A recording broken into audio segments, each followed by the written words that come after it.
Alright, hello and welcome to anyone watching this, whether past, present, or future, and welcome to the 7th installment of Pokemon Platinum Fire Types Only Run. And last time we beat Crash Awake in a lot less tries than I thought. I thought we would maybe have to do a bit more grinding, but we were able to barely make it through. I think probably in a fourth, like only in 4 or 5 attempts. And it mostly was because we were lucky with Cal having a bit more defense IVs, and barely tanking Gyarados' waterfalls to take him out with some Thunder Fangs. Quagsire, not even a problem. But Floatzel, the real MVP was Puri having Sand Attack, preventing that priority stab move from just absolutely murking our monkey. So, yeah, we're doing pretty good. Yeah, I think all the main goal we need to do today is we need to go up to Cyrus, right? We need to go up to this man Cyrus, the man in charge of Scientology, and we need to fight him over a lore dispute because he wants to harass local champion Cynthia's grandma over the lore. And we're not gonna take any of that. No, sorry, Bob. So yeah, and also, if we can get surfed soon, then that means, like, I think we should get surfed by the end of this quest line, because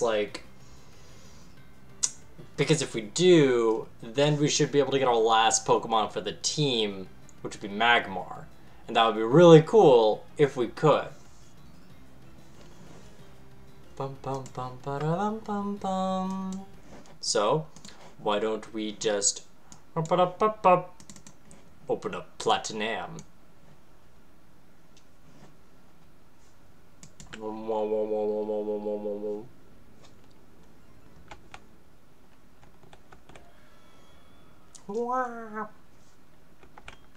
Becomes wah. Also, we gotta do something that's very important. We gotta polish your badges.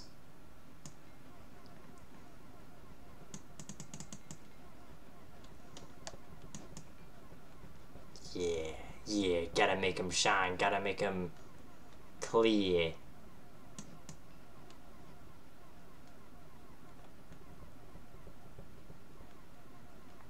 Alright. Really gotta... Man, I'm genuinely surprised how they just give these badges so, like, dusty and dirty. Like, they keep it in the badge vault. And it's like, here you go, kid. But here we get to polish them up. You know... I do think it's kind of sad that we don't get to polish badges nowadays. Like, I don't know. I felt like that was kind of a cute thing. Oh yeah, we're here, so now we can go to Psydax. Who do I have in the front? Okay, Puri's in the front. And I've given Belle the XP share because I want her to be... Because... Although Puri is lower leveled, Belle needs that XP push to evolve, because because even though Belle's been very good, I think Belle's gonna have a bit of a rough spot here in the 30s. Also, hey Hell Knight, how you doing? Oh, big spawn. Okay. Alright, Psyducks, I'm here to give you your ibuprofen.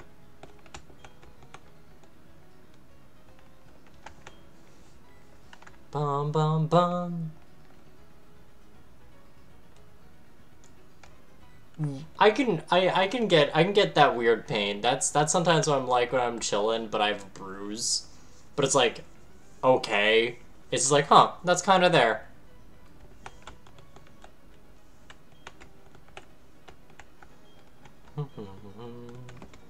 Man, I'm glad you delivered these ducks ibuprofen, but I'm gonna need to give you this necklace to my grandma.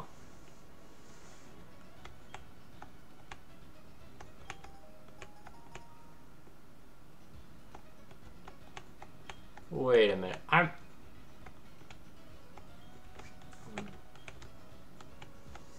genuinely curious. I don't know if she's trying to, like, be like, oh, you should go on this route to do it, or is there a Pokemon I'm not thinking of that is rare? Like pain is a really weird specific area and it hurts, then stops hurting. Oh, that kind of weird pain. Oh no. Well, I hope you get better soon, man. Let's see, where are we on again?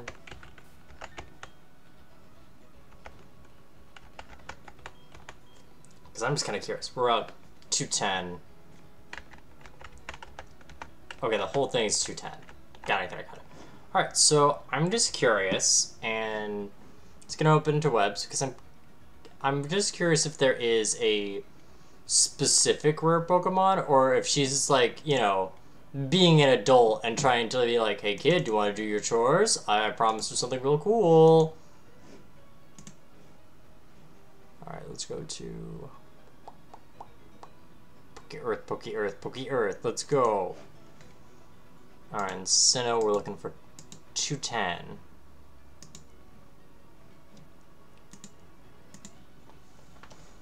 It's past the point.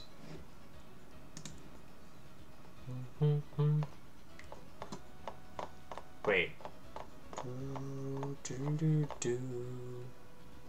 Yeah, we're looking for the north part. Oh, interesting. I guess Scyther could count as the rare. I didn't realize Scyther had that low of a percent chance. I always thought Scyther was more common. Like, I just remember encountering Scyther a lot more. I'm curious, is Scyther just rare wherever he is? Because I know in Route 215 he shouldn't be that rare.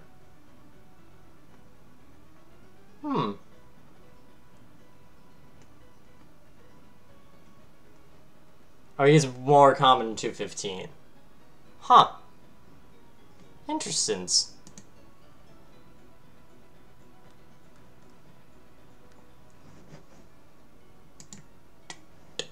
So I guess Scyther is the one that she's referring to that may be the rare one. But I guess also Swablu would be rare in this context, because you don't really see Swablu anywhere else in the world here. It also is where one can find Bagon. But you need a radar for that.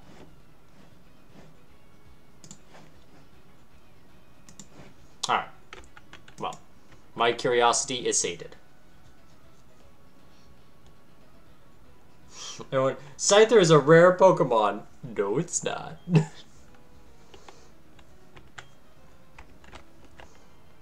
Like, I don't know. I guess I feel like I've been, as a kid, like, going through these routes, I just remember Scyther showing up here quite a bit. Like, I think, honestly, this is probably one of the games, like, one of the earlier Pokemon games that has Scyther actually show up quite a bit. Because, like, I know in Gen, like...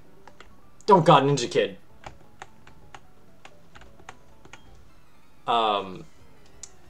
Like, yeah, I know in Safari Zone, Scyther's rare. And, like, original Kanto. Johto is a bit rare, too, but I don't know. He has the same, like, appearance rates, mostly. But I was like, I don't know, I just, you know, feel in my heart of hearts that he's, like, a special rare bull. He's, like, not... I feel like they just really like me. Oh, fuck.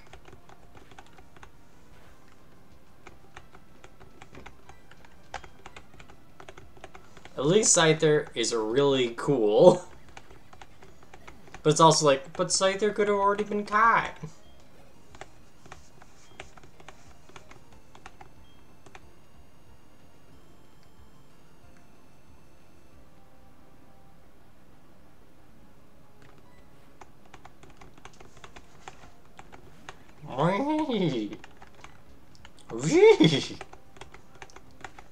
Krogan comes out and laughs like Scoobert do.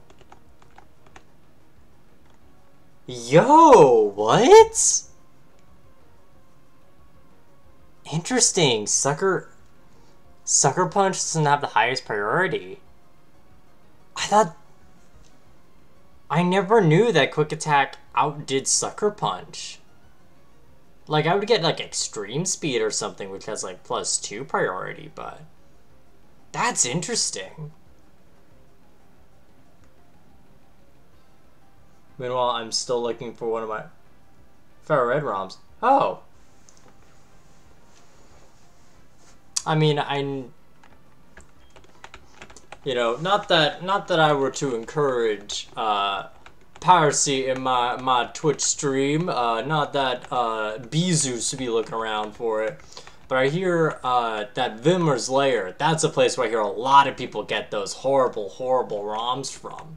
If someone were to go there and maybe just download one, that'd be a real shame. And Twitch would absolutely hate it if someone were to do that. But if you were to enjoy it in your own time, I mean, who's to stop you?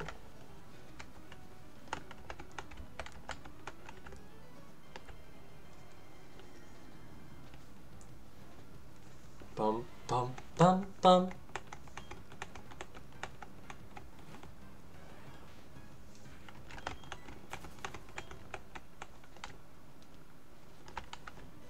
Fight me.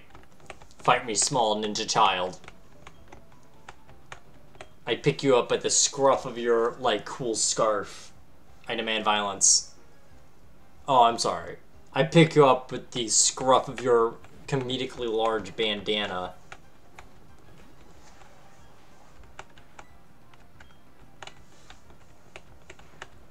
Oh my god, this kid's so toxic. Trying to lethally poison me with his pet skunk? Disgusting.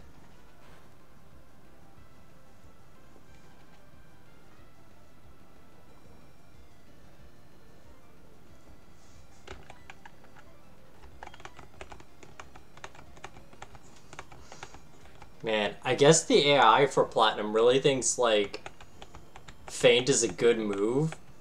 Probably because it has higher priority than everything else, because it would go before Protect.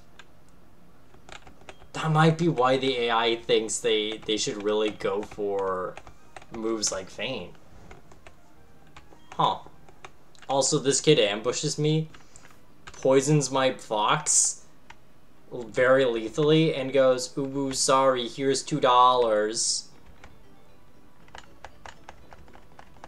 This kid.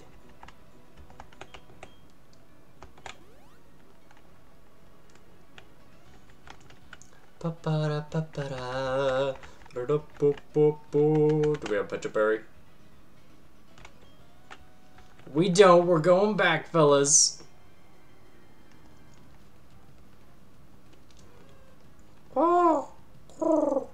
There we go. That's a better owl.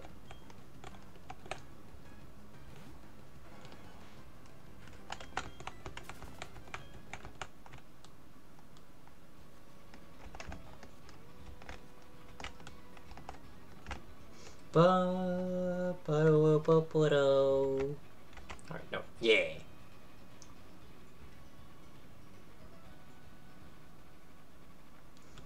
You know, I think this screen's kind of interesting because it implies that, like, you are kind of feeling a little wonky along with your Pokemon. The trainer is an empath, canon. They feel that horrible stomach ache this Pokemon's having.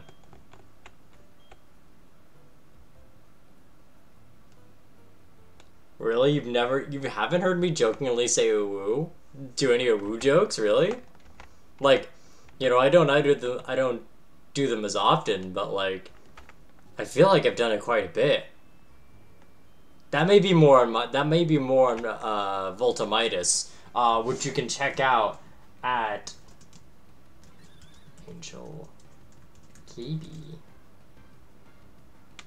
I hope I spelled that right. I probably spelled Angel wrong. I did. Okay. Wait. Did I? Nope. Wrong. Okay. So.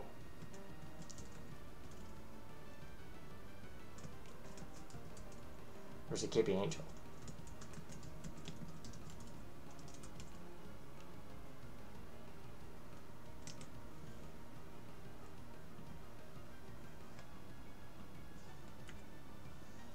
Don't worry, I've got this. Yeah, if you wanted to see me make more woo jokes, you may see it more likely and KB's channel, where I do D&D games with some really cool people, and that sounds a lot more of our collective brain cell jokes. But yeah, and it's very good. Hey, you know what? While I'm shilling this, we essentially finished our first season of sorts. And if you want to see it, it's all on YouTube and also on Twitch.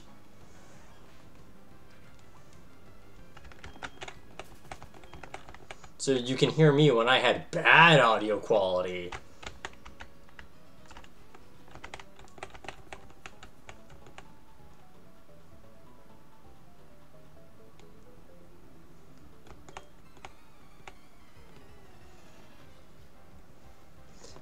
Hey, I'm more punctual than Vivian VTuber.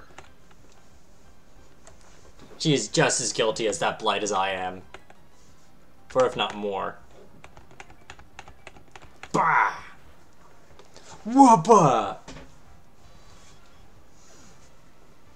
Besides, I'm even mildly late to my own D&D games that I run.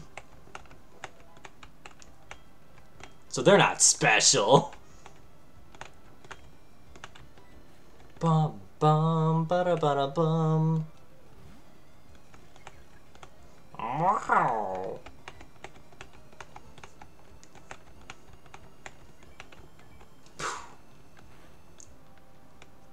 Funny little scorpion. Ooh, funny little scorpion can take a bit. Funny little scorpion is resistant to the powers of friendship. Oh, and he's a spooky boy. He got all spooked up with his accordion tail. Oh no, he could buff random stats. Dude, acupuncture's wild, and I think, like, I'm pretty sure Skorupi is, like, one of the few Pokemon that get it. Where it's just like, hey, it's gonna really increase one of your stats at random.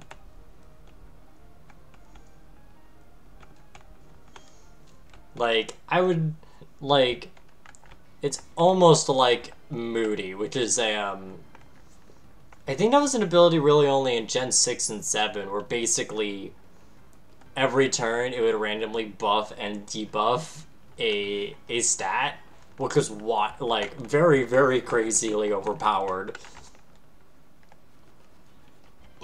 I guess one thing. I desire item. I care not for you, cowlick bird.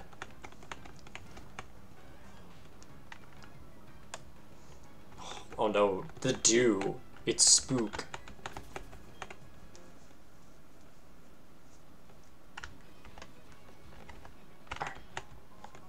Oh, Max Repel, but a very appropriate place to have one.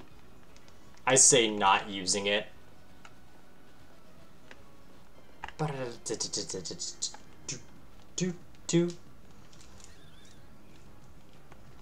Also, I was thinking, like, in my head, like, oh, was the rare Pokemon here gonna be, like, Tropius or something?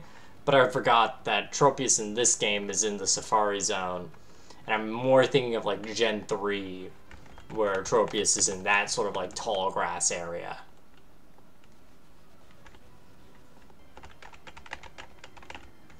But, you know, I do think it's cool that they did try to carry on some very simple elements from Emerald in here. Like, I do like how this game is, like, one of the few that really, like, keeps a lot of the flower assets and trying to improve them.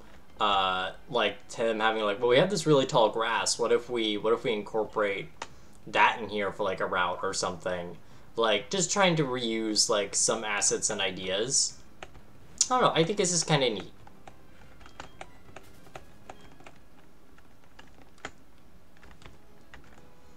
Fog.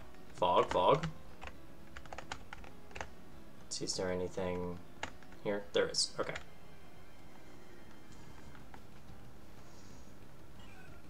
Wow! Man, whenever I see Roselia, I don't think Roselia is, like, few inches tall, because whenever I saw, like, Roselia in, like, the Pokemon sprites, I always thought Roselia was, like, probably, like, what, 3 foot tall or something. I did not recall Rosalia being like, oh, Rosalia's like actually like a foot tall or something. Like, Rosalia's tiny. Oh, an S-ball. That's neat. Oh, I love the idea that the nest ball might be found out of like a Staravia trying to make a little nest, and the ball falls out, and that's how the trainer finds it. Oh, that's cute.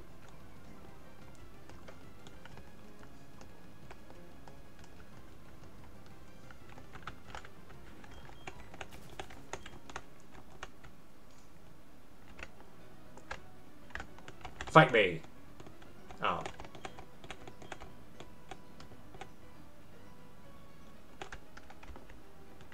Fight me.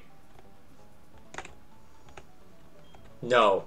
No, I saw the bump. I came into you. I wished for violence. I do have a question.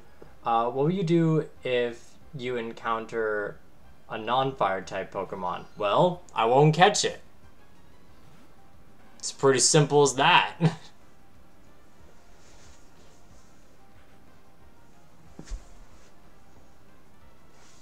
Like, I'm only catching and using fire type Pokemon. Only exception is, say, like with Plums, which is sort of like our HM boy. We may get a bird, just to teach fly if we feel that like travel's really inconvenient, especially if we want to do a Mount Coronet stuff. Oh, a shiny? I mean, I'd catch a shiny. Yeah, I'd catch a shiny. The shiny's just not gonna be used.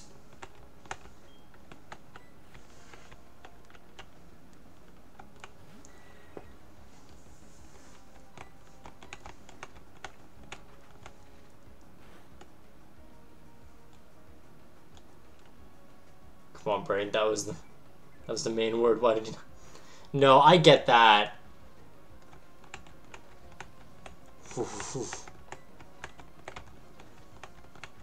Ah, you can't see me. I can't see you. To think, shouldn't bats have echolocation? That shit.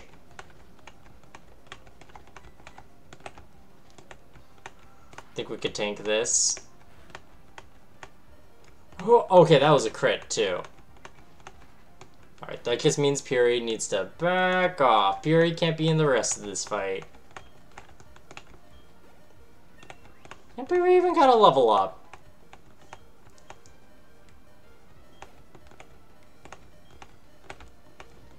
Bum ba da da dum.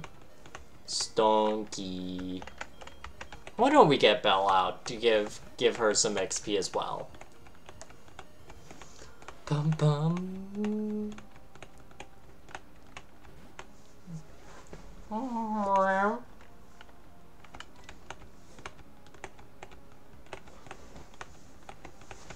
You know, gotta love with the fog mechanic. It essentially is like Game Freak was like, okay, we know that this area is kind of foggy in Japan. We want to, oh fuck you. We want to sort of replicate that. So we want to make it a bit foggy. So we'll add a move to get rid of fog, right? And this will like prevent any accuracy debuffs or you know, give players more visibility. Well, it'll basically be the new Flash, even though Flash is in this game. And then they're like, well, okay, what happens if they don't defog? Okay, cool. In that case, it will be punishing for everyone. What? Yeah, no one's gonna be able to see. All Pokemon are gonna have an accuracy drop. Oh. Why? Oh, you know, so then the player should have the move and use the slot for it. Okay. And where are we gonna, when are we gonna give defog, that move you're talking about? Oh, we won't give it. What? No, they have to find it. They have to find it, we've decided. Yeah, no, they have to go out of their way to go into these like cool ruins, and happen to find defog in it. And if they do, they get to go through a route where that and are able to see the whole thing, and get an item that prevents Pokemon. That's basically a repel.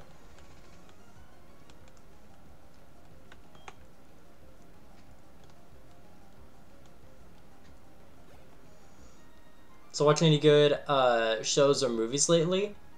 I know for me, I've been watching. I I just started watching Amphibia, and oh, that is such a good show. Like some of my friends were like, "Hey, I want to rewatch it with someone.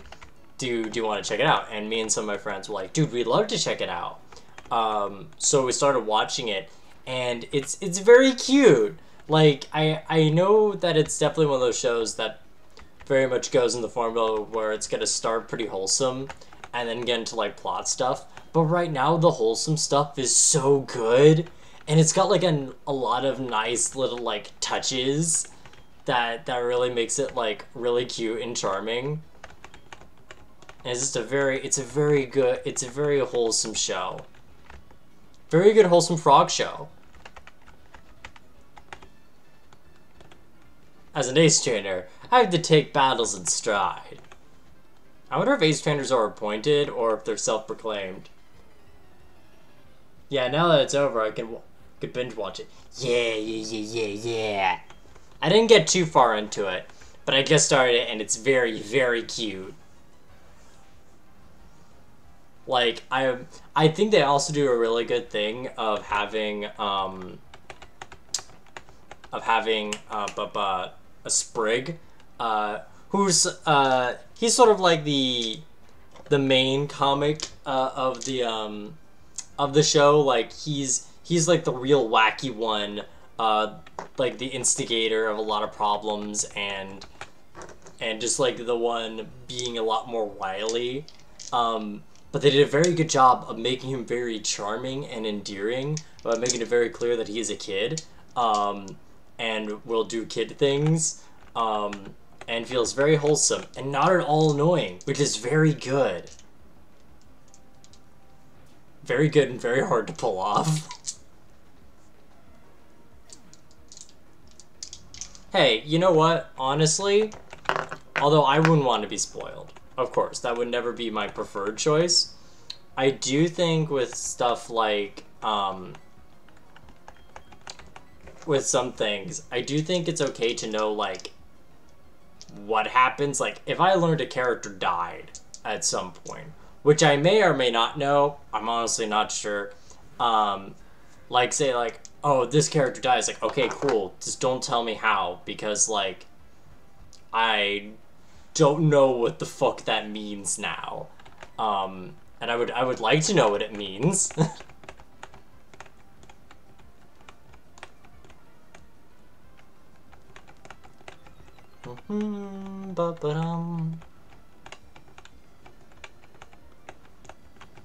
And also the health, like, again, I know it's probably not the best way to experience it, but I do think an angle you can always take if you are spoiled is look at it through the lens of just dramatic irony of, hey, you may be living in dread that you know X thing is going to happen.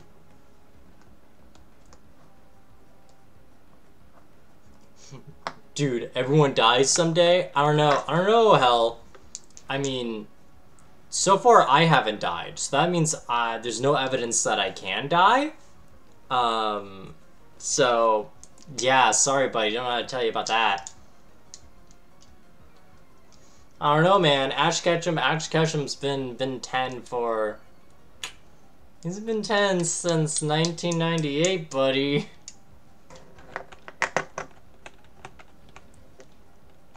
Like, even if we're treating, like, each season as, like, a year, like, each region as a year for Ash, right? Like, say we're doing it like that, that would probably be, like... Ash would just be an adult.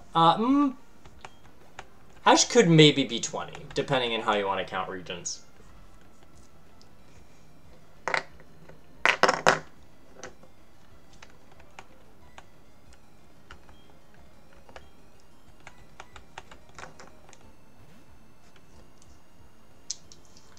You know what? You're right. He has been petrified and consumed by tree antibodies. And those are only the methods of dying that I am aware of. I would not be surprised if Ash has died more ways, as the Pokemon motion pictures have gone on.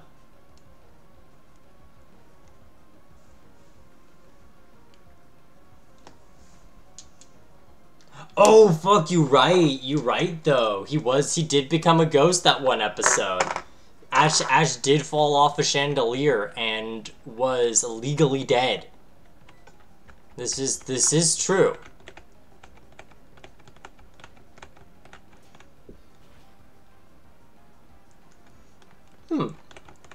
You know, I feel like a lot of Pokemon movies I'd be like, I'd have to sit down with someone to watch it, but I feel like I'd enjoy it. Though, honestly, though, I think it would be real fun if I could find someone to, like, just go through, like, the whole gauntlet of, like, alright, let's do it. Let's watch all the Pokemon movies. Let's be mad lads and fucking do it.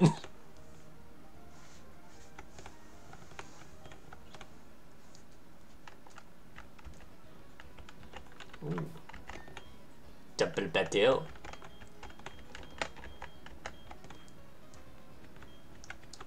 Bum bum bum ba ba da ba da ba da da da. Cause yeah, I think cause from what I can think of, I think the first movie from what I recall, first Pokemon movie I recall was oh fuck, these are the duo I was thinking about. Fuck, they moved him here. Shit.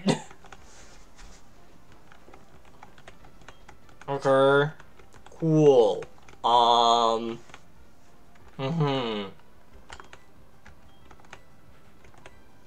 Yeah, I think one of us needs to got here. Please flinch. Okay, miss.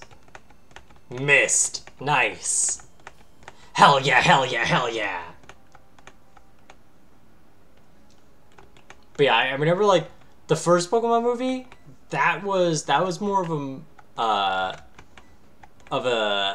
movie I was as a kid. I saw a lot of other Pokemon movies before the first one, but I was like, come on, Cartoon Network, show the first one. I want to know what the first one is. And I finally saw it, and I enjoyed it, but I very much think it's an okay film, in retrospect. But the real shit is the movie is the pre-show of the movie.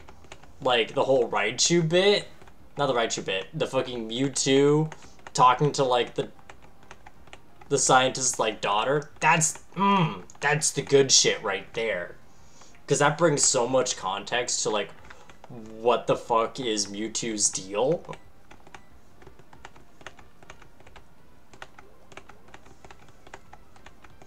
And it encourages the whole perspective of what Mewtwo is all about, and puts a lot of weight to him, and it's good. But otherwise it's just kind of okay from what I remember. And then the second Pokemon movie, I remember being really hype when I was watching it as a kid. That's a movie that I look back on and go man, I really want to rewatch this. This seems like it has a lot of fun, little bits in it that I would really enjoy.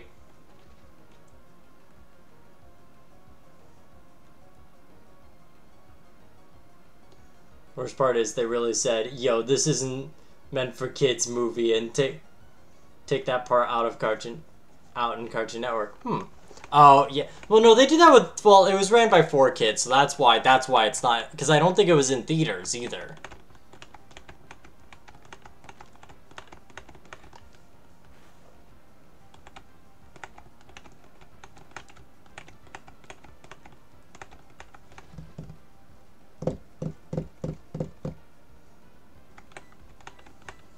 What do you mean? Mewtwo didn't kill anyone. Mewtwo's a saint. Mewtwo would never. Also, I'm glad this Gyarados is not... This Gyarados will never attack anyone. Oh my god.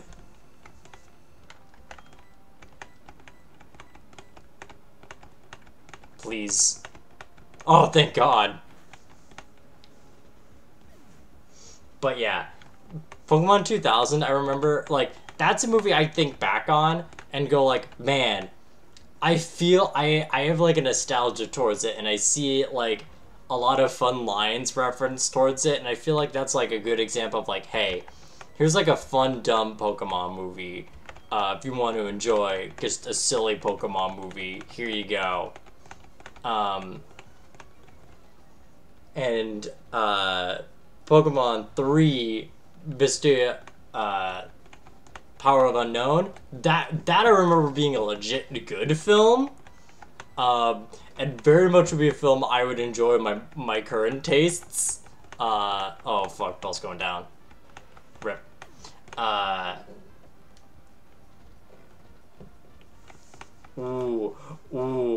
gonna get to the Tree of Life, buddy. I'm gonna get to that one. But yeah, like, the three I remember is like, oh wow, I remember that being legit very good. And people oftentimes say like, no, this is like one of the best ones.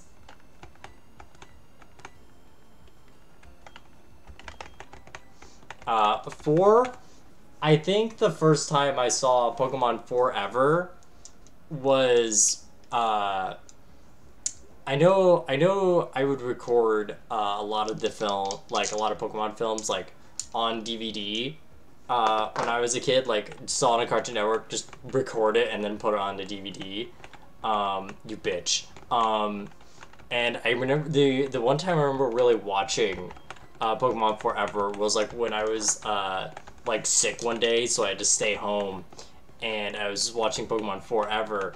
And like I remember just enjoying the film and everything, and then fucking spoiler for Pokemon Forever, Celebi dies for like a minute, and I don't know why, but it just like it went into my like 7-year-old heart, and it made me feel genuinely really sad, and like I just knew when I like growing up, I was like I don't want to watch this one. I don't want to go on a fields trip. Then there's Pokemon Heroes. I just wanted Latios and Latios.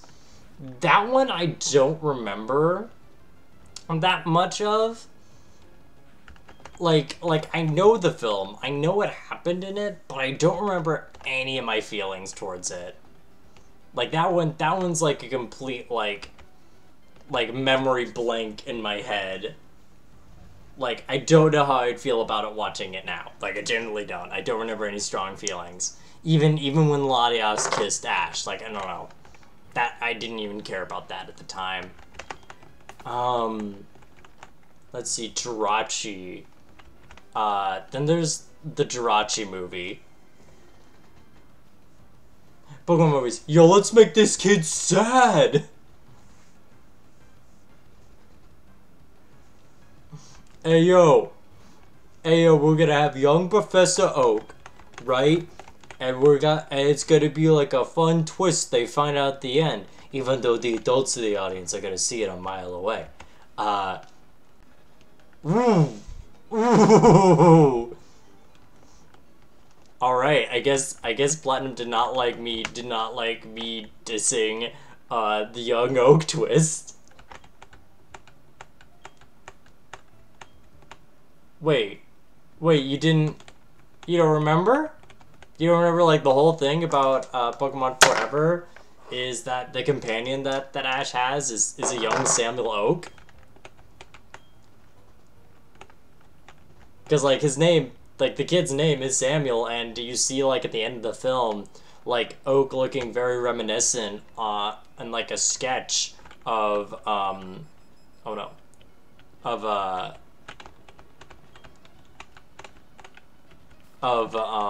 him along with Ash.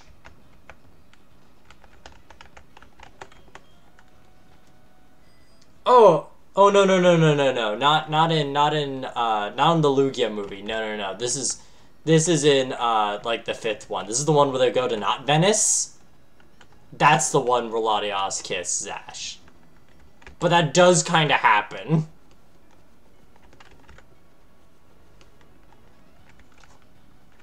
That happens, and no one says anything else about it ever.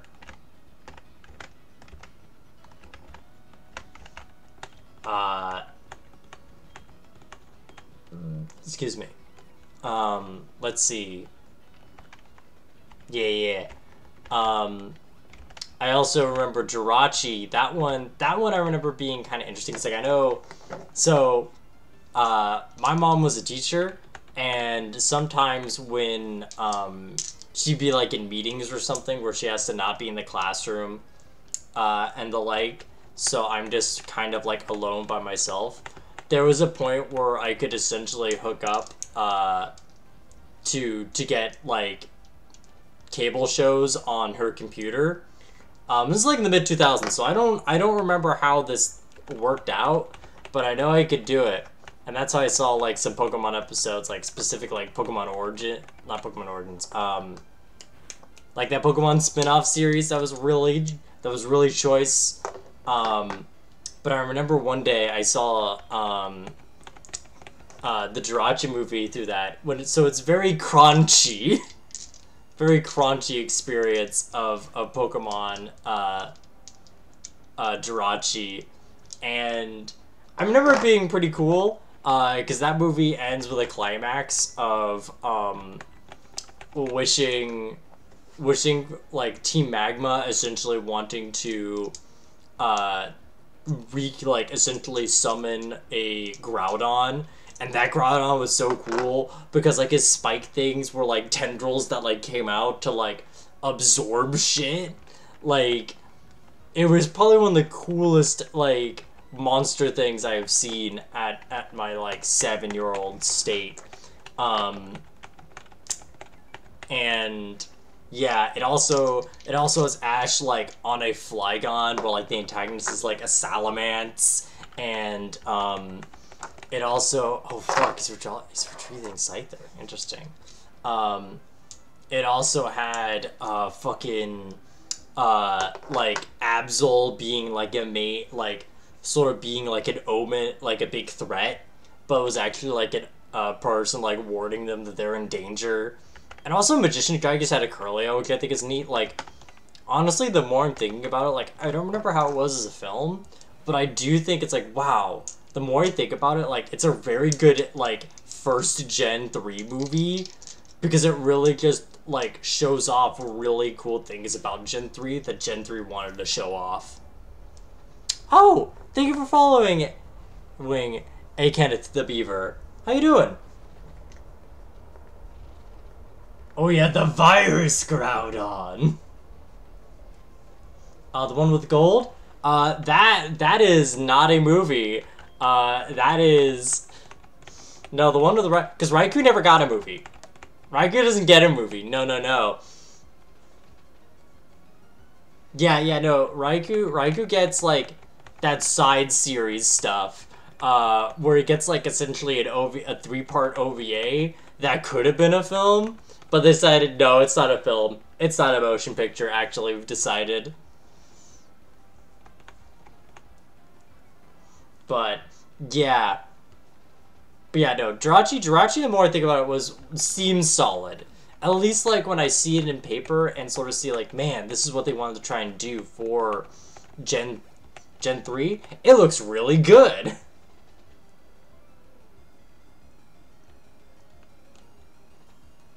Yeah, yeah, no, no, I got what you meant. I picked up what you're putting down. Um, but yeah, no, that's a movie that, like, if you pitched, Jirachi to me, I would think that would be really cool. I don't remember how it holds up, but I think for like as a mission statement for Gen 3, I think it does a good job showing off what Gen 3 wanted to show off.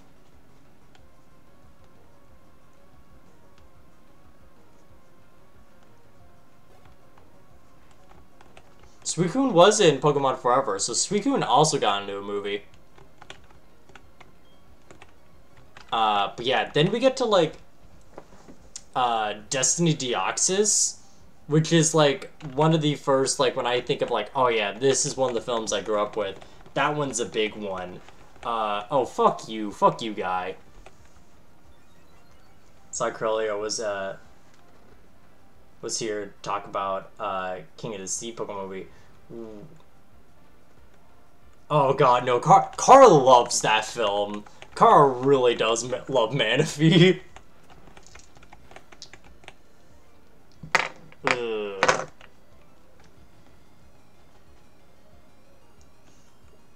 Dude, I'm gonna get to Mr. Mew, because I have a lot of good thoughts for Mr. Mew. But yeah, Destiny Deoxys, I remember being, like, really cool as a kid, because essentially just, like, alien comes down. First off, the opening sequence is just really cool. I like how it's sort of in an Arctic environment. You get to see a part of Pokemon world you don't really see often. And then also you have giant space, giants, like, serpent dragon fighting an alien. And then you get this, like, really cool high-tech city and everything. And, fun fact, it is also the first movie to show Munchlax, which is a Gen 4 Pokemon. Munchlax would occur at several points throughout Pokemon media way before Gen 4 was confirmed, and it drove me crazy as a kid, going, who the fuck is this? Who the fuck is this Munchlax? I have my toy Pokedex up, and I don't see Munchlax here. May even gets a Munchlax. What the fuck is a Munchlax? But no, that movie I remember being pretty cool. And, yeah. Dude, I don't remember Destiny Deoxys, like, deep. I guess remember, like, I mostly remember cool opening sequence, the cube climax. I kind of like this, like, the weird coloring of the movie. For remember, like, it's weirdly colorful, but, like, muted. I don't know. It's got a lot of blues. It's got a lot of blues and greens in it, which I don't know. I kind of find that interesting thinking back to it. Munchlax, and a really cool battle sequence with Ash and the kid who's traumatized by Pokemon. The Lily, but not as cool.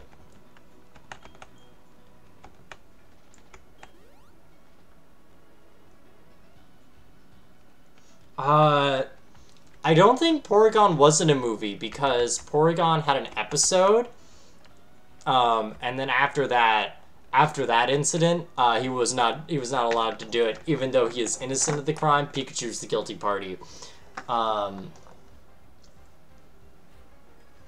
Ooh, nice. But you know the one I had on DVD? Do you want to know the first Pokemon movie I got to see?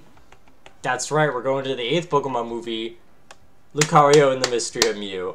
That shit was so cool. like, okay, so, first off, that movie really shows a lot of Gen 4 Pokemon before it was even close to Gen 4, because it was like a thing where Pokemon would do often, where they would try to show off a Pokemon of the next gen, right? Before it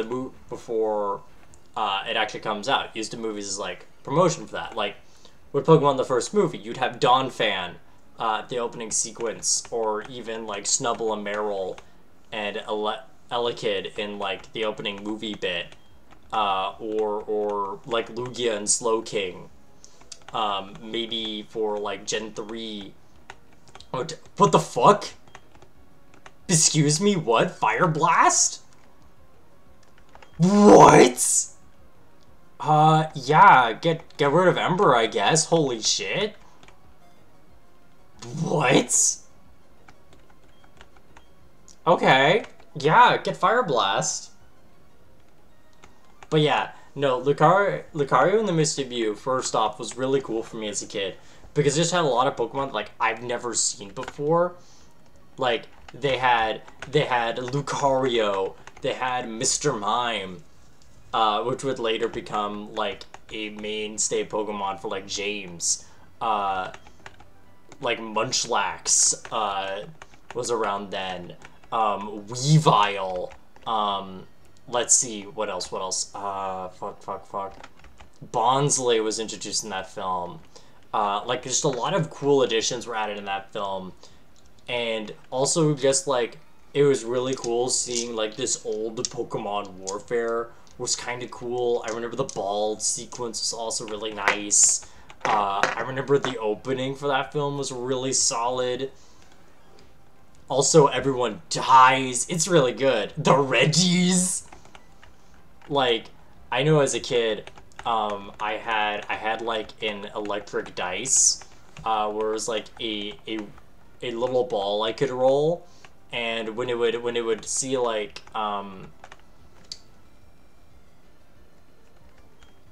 when it sees like, hey, you rolled this, it would make the same noise that Regirock would make, and I had that before I saw Regirock, and I lost my shit that, oh my god, Regirock makes cool electric dice noise.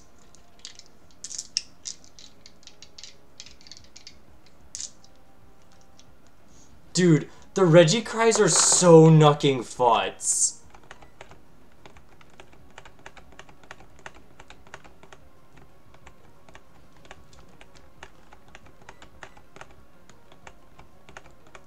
Like, I don't know whose idea it was to just like for Reggie Ice, it's like, alright, he's pretty simple. He wants to kill you and is very homicidal. Reggie Ice. Like, okay, Reggie Ice sounds like they're an entity bound by ice. They must move slowly, but all they wish is malice, harm, destruction. Reggie Steel is kind of the cool middleman, where they have the little bit of chaos of Regirock, but like that firm, like, wait, no, I am focused. I am a machine made to kill. And then Regirock is just fucking insane. Regirock will just fucking spin into the ground and launch out at you and break your Jeep. Regirock will destroy all of your fossil fuels.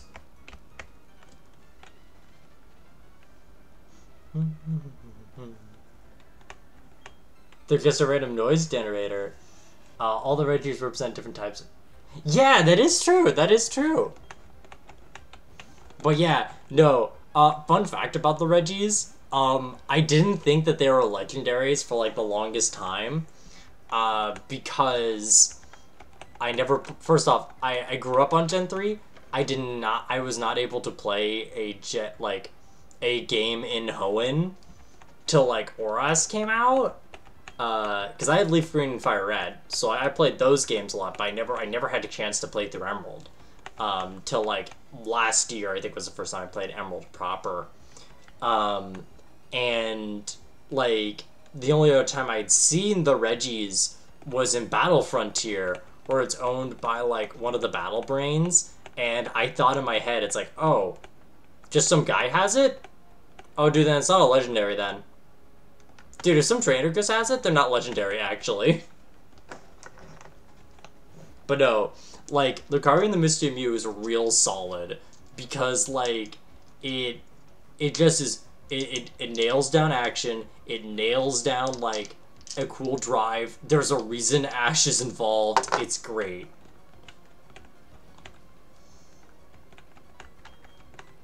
Also, everyone dies for, like, 5 minutes.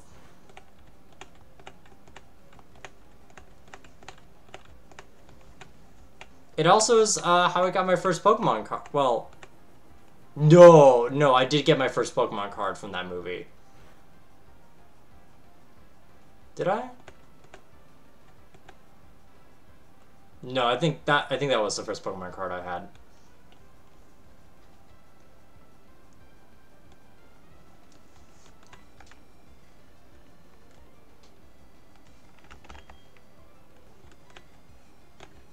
let's see. There's 3 gym leaders in the anime that are just casually fight you with all 3 Reggies.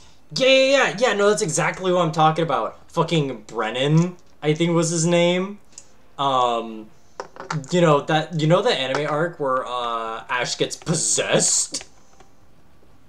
Anyone remember Ash possession arc? Because that was a thing. That was the thing where Ash was briefly possessed by an evil Pokeball, and he would like have his Sceptile like attack the referee or like attack like specifically the Battle Brain, because it wasn't the gym leaders, it was the Battle Frontier. But yeah, he was like specifically like out for blood, where it's like, no, I'm going to harm you, because that will make me truly win. And it's like, Jesus Christ.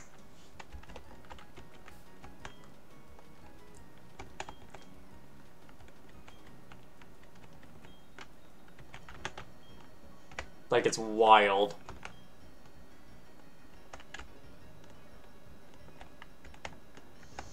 And then, like, let's see.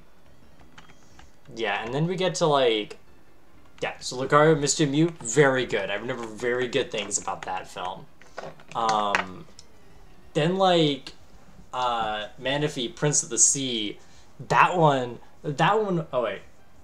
Then Gigas shows up and is like, set my child free or so help Arceus, I'm gonna kill y'all.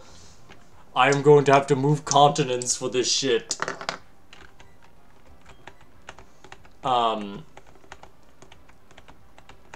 But yeah, I remember, and then there's Manaphy Mystery, Manaphy Prince of the Sea, which that one I remember having a lot of fun with as a kid. Oh no. Okay, cool. Like, I know when my voice didn't hit the puberty, at least, like, in my brain, I thought my voice was as high as Manaphy's, so, like, whenever the singing would happen, I would try to, like, harmonize with it. But I do think that film did a really cool job, like, showing how pretty this, like, underwater is. It also showed more Pokemon that would show up in later gens, like, fucking Mantike, Chatot, fuck you. Yeah, Mantike, Chatot, what else? What else did they have? Who else did they have? That may have been it. Oh no, they also had Blitzel. They had Blitzel in that film too. Yeah. There's also cool, they actually had a movie where it's like, hey May, do you want to feel important? Do you want to do something? Hey, do you think it's crazy that we gave Max a film that he was a focus of before you?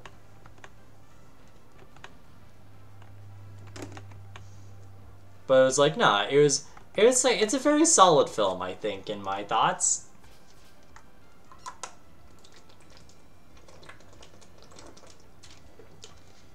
And also, I thought it was really cool that, like, so a lot of the Pokemon movies come out, like, every season of Pokemon. So, like, every year, essentially. And, with season 9, right? Speaking of Blitzel, with season 9, that was like the Battle Frontier, which I remember being the coolest season, because I think Battle Frontier was like the closest thing to like what the modern Pokemon anime is like, where it's like, hey, you know, Ash isn't in like specifically the region that we're like actively marketing for. Like, Ash is essentially going back to Kanto, and you know, we're also gonna have like all the Pokemon, like, we're just gonna have Ash just ambiguously somewhere and just have fun, like, just go on wacky adventures and not bind ourselves down to like a specific plot. And I remember that being really fun. But like, I know in that show, I know May would also have like a Bulbasaur, I think, that would become out of an egg. No, it was an Eevee. It was an Eevee that was like her main child that she cared for. And fun fact, in Gen 4, it came back as a Glaceon, which I think is pretty neat. And yeah, I just remember, I just think it's a kind of nice touch how how she's like a mom of two, of a sea prince and a funny fox.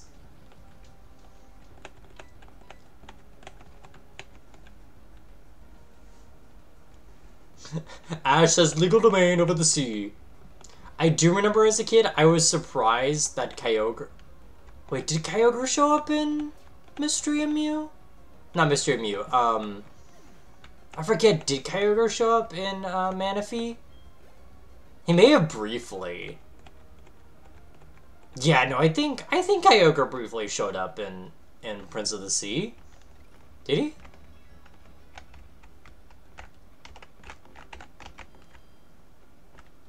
I'm not sure.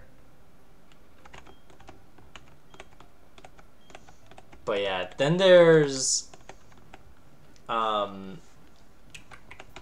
then there's 10th movie, so we're going. He did? Okay, cool, nice. Yeah, so then there's like The Rise of Darkrai, which that movie I mostly remember because when because for that week, like they were doing a lot of advertisements for like the next Pokemon movie coming out live. I was like kind of worried because like I was going on like a cool cruise that week, and I knew I was gonna really enjoy the cruise, but I was like really anxious of like, oh man, I'm not gonna be able to catch the new Pokemon movie as it's coming out. It's gonna be real cool. Dialga and Palkia are gonna be fighting, and there's this weird mystery figure. Oh, and it seems so cool. And I just remember when we came back from the vacation, we were home just in time for me to just like scramble up to like the TV and watch it live, which I was very excited for. I don't remember really much about the movie, other than Dialga Palkia fight. Darkrai is being misled to be a menace, but he's actually the misunderstood hero. There's like a romance that happens, but it doesn't really go anywhere. A man turns into a Licky. That just kind of happens. I also found it cool how there were random trainers with like final evolutions of the starters, which that was neat. But yeah, that was a movie where I just remember the story of how I saw the film, and I also remember finding Darkrai's like hair thing being very wavy was very satisfying, and very much influences my sort of a big sense of aesthetics. I also always associate like Darkrai, like, you know that red jagged part of Darkrai's like oh, thank you for the stretch. I will stretch for but a moment.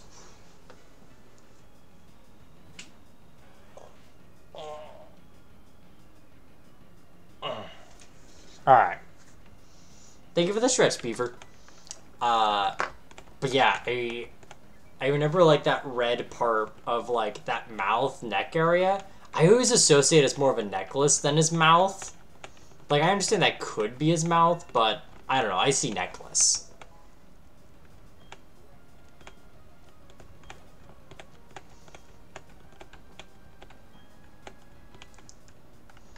Let's see, and then after that was like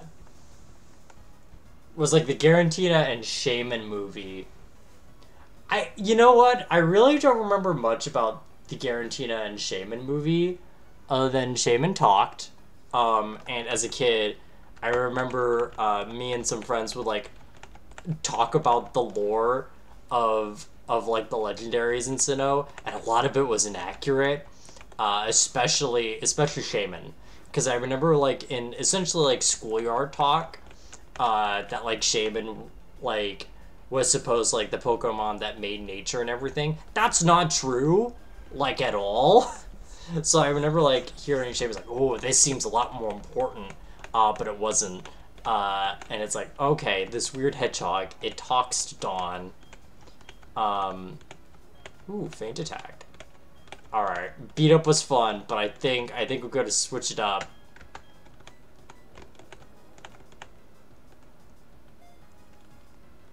No, Giratina was not the bad guy of that film. No. He was more just like a force. He was just like vibing, and like this like Giratina wannabe guy, Zero, I think is his name because he had a big zero on his shirt. Was like wanting to make Giratina a big evil malice machine. I don't really remember much of the film. I just remember seeing Garatina's like mouthpiece opening and closing, and I found that really cool. And I like the fact they had an excuse of making Giratina in like the origin form, because that's actually better design. Because like I think when he's like in the real world, he's just like clunky with 8 legs.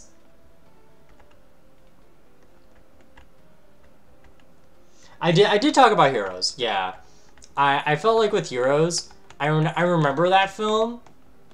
I remember seeing the film and like what happened in the film.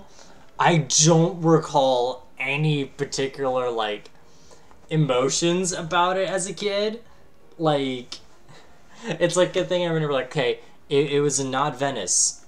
They were the two thief girls. I'd probably really like them now. But I don't remember anything about them as a kid. I also know Larios kisses Ash at some point, like at the end of the film.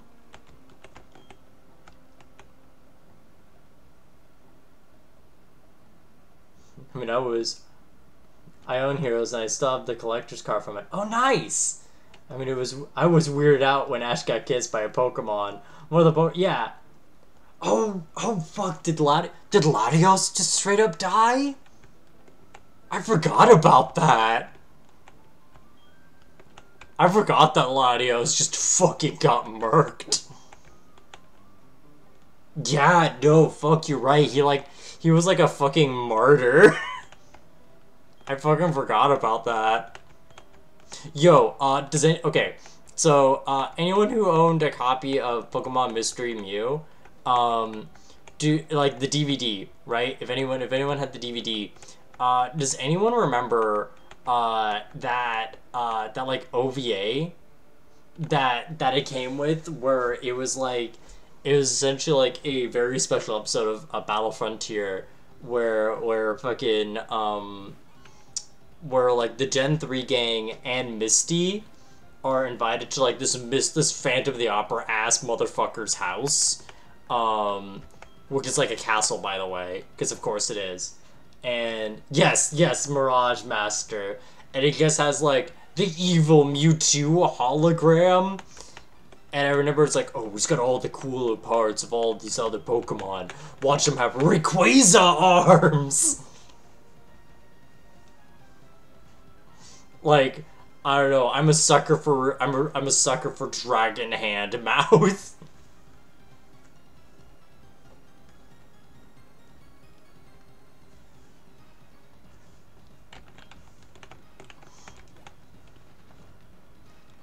Hell yeah, very choice ones to have. Let's see. And I know for the Arceus movie, the only thing I really remember about that film was when I was a kid. Like I was about in 6th grade at that point when the Arceus movie came out. I remember that at my school, like I was like it was like one of my last years in elementary school, but like the last Friday of a month, we would essentially we could do like a thing where we can order popcorn, and so like I of course was like, dude, I would love to have popcorn. I'm signing the fuck up for that. And like at the end of at the end of like, you know, the last Friday of the month, you'd get like these popcorn grams essentially in like this paper bag, in like a brown paper bag. It's definitely not a charming presentation, but it's also like cool free popcorn. And I just know that there was a Popcorn Friday, which also happened to be the Arceus movie premiere. So I just remember being really excited about watching Pokemon movie live with fresh popcorn.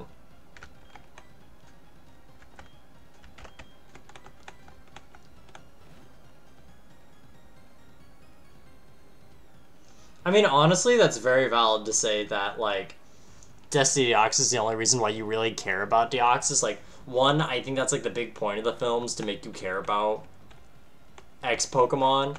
But, like, also,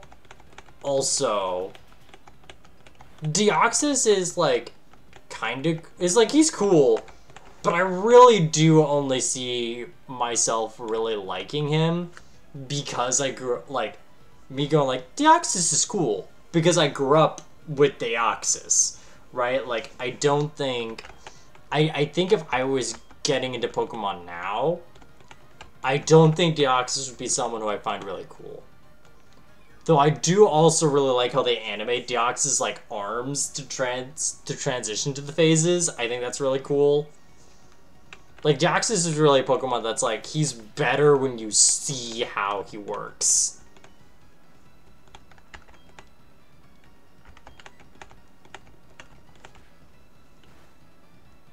Arceus tries to save humans, humans betray Arceus because he wanted to keep his power. Yeah.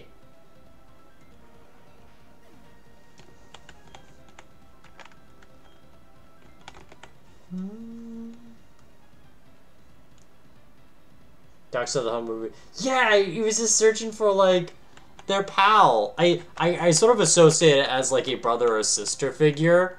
Like a sibling figure that they were trying to search for. And I found that it's definitely really cool.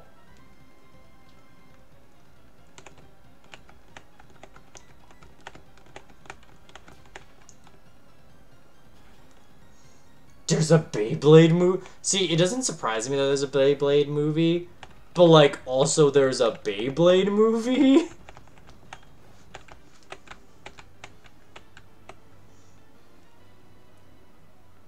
Beyblade movie does not fuck around? What the fuck happens in the Beyblade movie? 4 children died at the beginning? For tops? Some motherfucker dies for a Pegasus top? Gets possessed by an evil spirit? Oh fuck, oh shit. It's become Yu-Gi-Oh! Also, did I get Surf? Yes! Fuck yeah, fuck yeah, fuck yeah. This means I can get our last Pokemon of the run.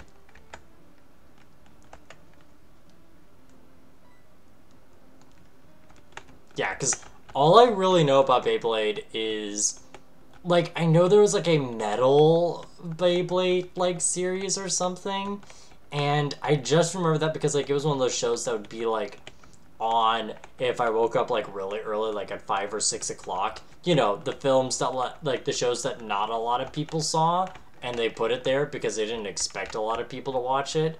Yeah, that's how I, like, I didn't really watch Beyblade. It was, like, on as background noise for me. But I get a very vague memories of like, one of the 2010s. Like, there was something about a Pegasus spirit. There was one man who really liked crabs.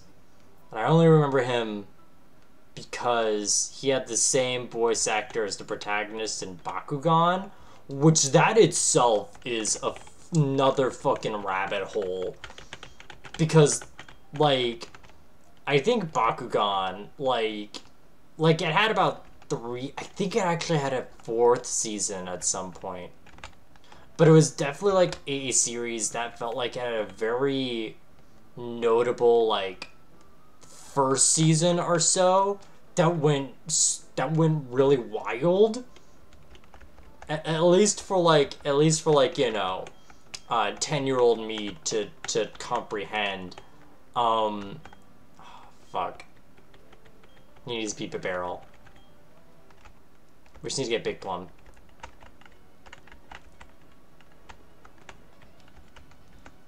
Oh, we'll go a long way.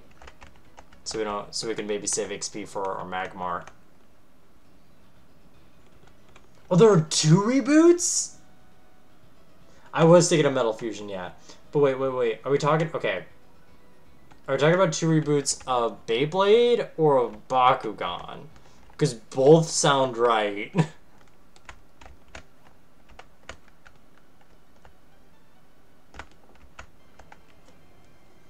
But no, I just remember, like... Bakugan was oddly going off. And I don't know why. I do not like the reboot Bakugan. Is like the new Bakugan, isn't that reboot Bakugan like fairly recent too? Like, I don't, because like it came out years after like the other 2 happened. But like, I remember like the original Bakugan, right? Like the premise for that show was essentially in the Bakugan universe, there were like 2 dragons that did not have any elemental affinity. So one was like, I want to have all of them at once. And the other one was like, no, brother, that is too much power. And he's like, but I need it. And he essentially, like, had a major, like, took the core of the universe and,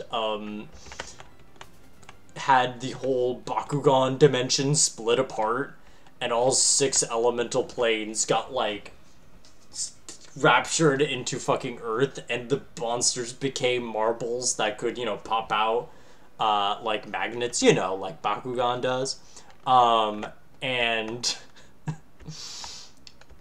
oh boy. Hi, Silverfrog! I'm trying to remember Bakugan's plot. So yeah, Evil Dragon disregards Sister Dragon to get ultimate power, breaks the law, breaks cosmic law, and then Bakugan exists. And people have like, alright, we're gonna get better plums right now so we can surf. So yeah, I just want to say that for the record, we are catching this boy so we can surf. We can surf and then we can just get plums too. But as I was saying, yeah, so that's when the Bakugan come here. And when the kids like get into like the card game, which by the way, the card game isn't like with a bunch of other it isn't okay. So oh god. So with Bakugan, it's not like say Yu-Gi-Oh! where like Pegasus found the cards and was inspired to recreate the game. With Bakugan, how the cards were released was essentially like when the fucking Bakugan Rapture happened. Like a bunch of cards that were essentially just like aspects of the universe was raining down, and that is how someone would be able to get cards. And if you had a card, what you would do when you would initiate a Bakugan battle brawl is 2 people would they would have a card that would essentially stop time and make people go into a pocket dimension, of which was the remnants of the Bakugan dimension, and that is where, that is where like the battles would happen. And again, it would be in time stop, so like it would happen in a matter of like no time. Oh no, the cards in Bakugan have always been a thing, because like the thing is with the cards, that the whole point of the cards is that they will buff the Bakugan's base power level.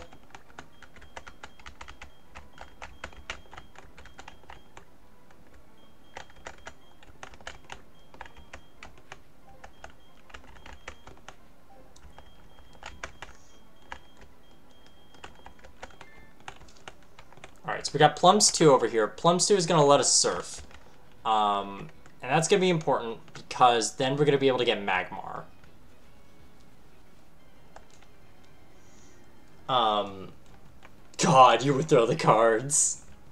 Power move, honestly. But yeah, so that's just the preface, right? Like that's the preamble. Oh yes, of course, pretty flower. Bop, pretty flower. But yeah, after that all happens, that's when the gang like eventually gets together, and they're like all online friends, which is pretty cool for like 2010 or so, when that's like a new thing. And you know, they learn about their Bakugan and everything, and like that's kind of neat and sweet and blah blah blah blah blah. And I remember there was a cosmic plot of like people who had contact with the evil dragon and would essentially try to get try to worship him almost like a god figure. One person was a mad scientist that essentially made his daughter into like their ultimate duelist, and of which they essentially gave them gender dysphoria because they were like, here's a mask and it will trans your gender, and as such you'll no longer be Alice, you'll become Masquerade, and you'll have this evil Hydra. And I remember Alice being a very good character because of the Masquerade twist, but also as a kid it's like, what?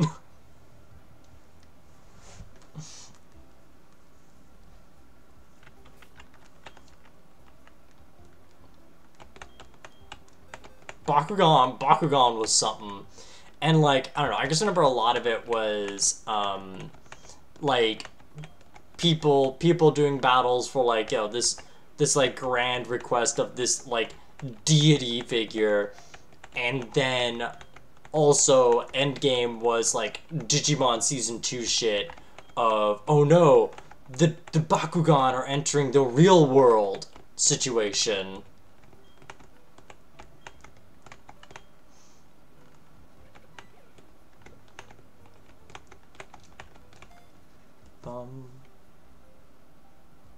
Yeah, I gotta look pretty when burning the world. Oh, Bakugan DS? I had Bakugan for the Wii. And I remember that game, how that worked was essentially how, so a big part of Bakugan is, like how your base stat of the monster is like its own thing. That's always on like the marble, but it would get stronger depending on like what element you have, and if it works well with the card you have placed on it, or if you have like gimmicky cards in your hand. Like those are all things that can happen in Bakugan. But in oh fuck but in the Wii version of the game, what you have to do is you have to get your Bakugan launcher, because that was like their dual disc accessory. You would have to go into this like very extravagant arena and blast the ball around so that it could it could hit the right spot, so it can hit like areas to get more battle points. But like that thing was so hard to control because you had to use the Wii remote to like balance a ball. You were essentially playing monkey ball.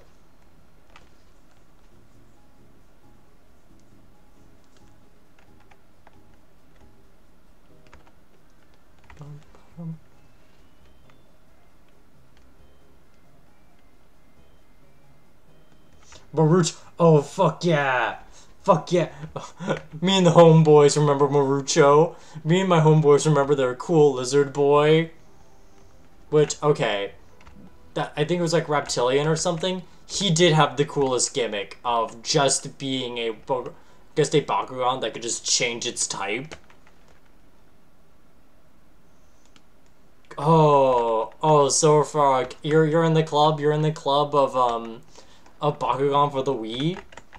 I'm pretty sure Bakugan for the Wii is actually like very hard to emulate.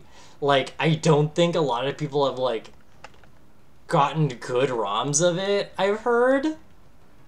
Like, I remember talking about it to someone a few like months ago, and saying like people's attempts to like restore the Bakugan Wii emulator is like non-existent, which is understandable because it's Bakugan for the Wii.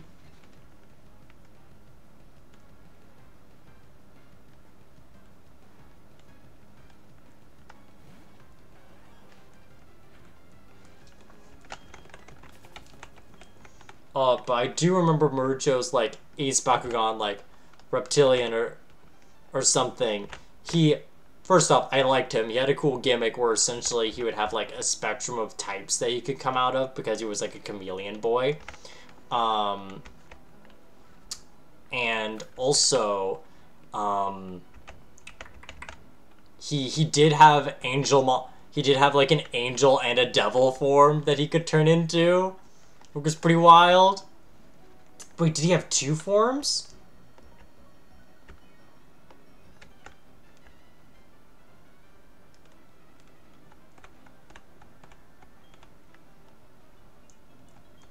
But yeah, like the first season was like essentially like more.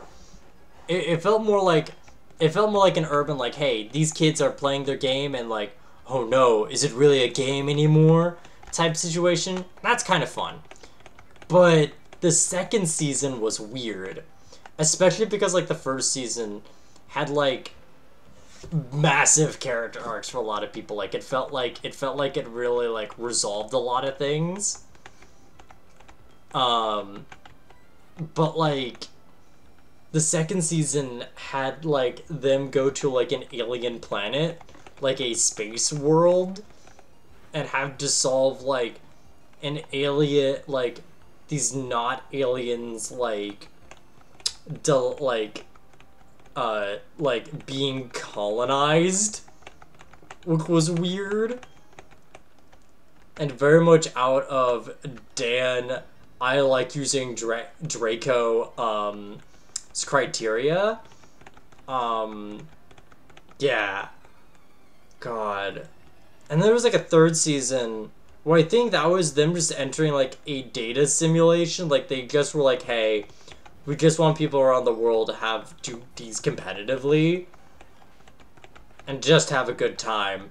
And I don't know what the problem was there, but yeah. I also know in the second season they had like these traps or something, like these not Bakugan, where their gimmick was they weren't round. They were all like different shapes. And I just remember those Bakugan were like a pain to like put back and like pack up, because like some would be like a pyramid, some would be a cube. The most annoying one was the scorpion motherfucker who was like a fucking donut. Question: what was the first anime you watched? So if we're talking about like just anime, I have three answers to this, right? Because if we're talking about like what's the first anime you saw as a kid, right? That would hands down be Pokemon for sure. But that's an answer anyone could say. If anyone wants to say like what's the first anime I happened to see that's like not a typical childhood anime like Pokemon or Digimon, like that would technically be Inuyasha, because when I was a kid I'd wake up at 5 in the morning because I was wacky like that. And when I would wake up at 5 in the morning, sometimes I'd wake up earlier than 5 in the morning. To which my parents said, hey, please don't wake up before 5 a.m. That is way too fucking early. But I know one time I woke up a little earlier, I went downstairs, I turned on the TV, and I saw the ending part of an episode of Inuyasha. And as I was watching this episode, Kagome was being chased down by demon bees, and she was she got like stung by these bees, and the episode ends with her like suffering in poison, and then cutting to a very serene ending of like this like cityscape and like these like very pretty like this very pretty Ferris wheel, and like 7-year-old me was like, huh, what the fuck? What did I just see? And I feel real bad that I did.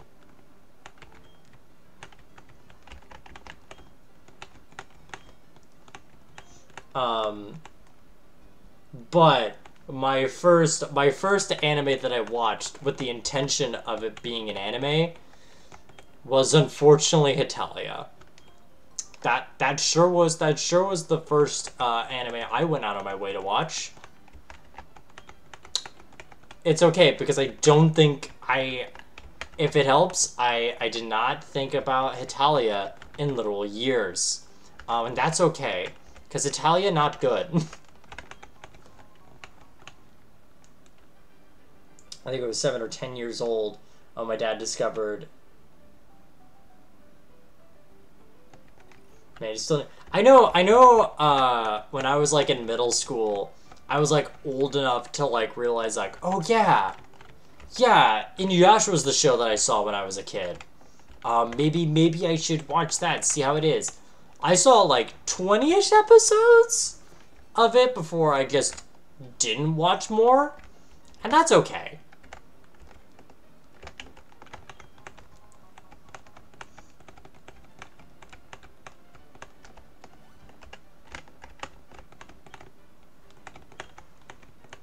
Spider Runners. I've never heard of Spider Runners. What's that about? Do people like ride spiders in it? Because if so, that'd be really cool. I would love that Underdark bullshit of like we ride spiders. Hey, at least the opening slaps. That's like the shit that matters. All right, we're gonna be going on our way to find our last Pokemon of the run, Magmar. Giant spiders. Look at Spider Runners opening. You get the basic premise of the show. You know what? Let's look up the Spider Runner. You know, I'm curious. I'm curious what the Spider Runners is, and I would like to witness. Where's my sound settings? Because you know what? I am intrigued. Sound settings. Okay. Change to 0 for now. Alright, so we're gonna open interwebs.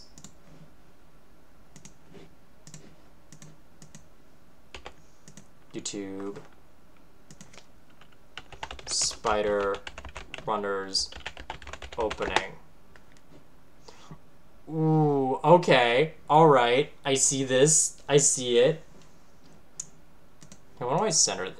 Why don't I, interwebs, why don't I center you a bit more? There we go.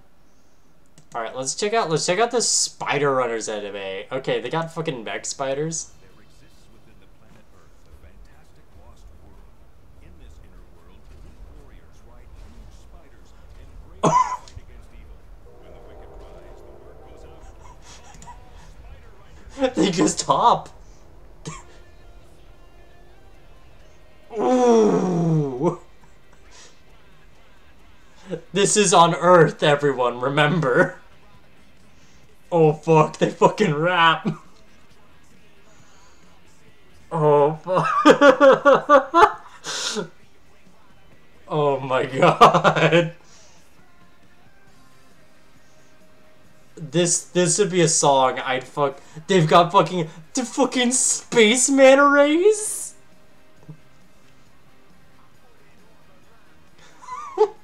Oh, dude, he's gonna fucking die. Dude, are they finding... What the fuck is with these alien design? The eye webs? Eye webs?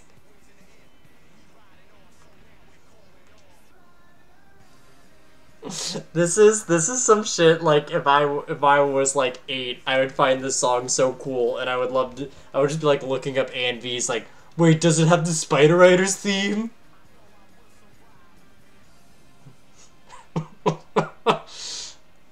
right. So they get fucking Madam Web to bless them spider mechs. Okay. Cool.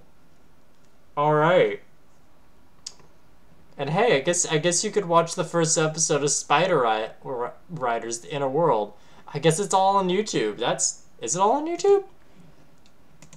I'm curious.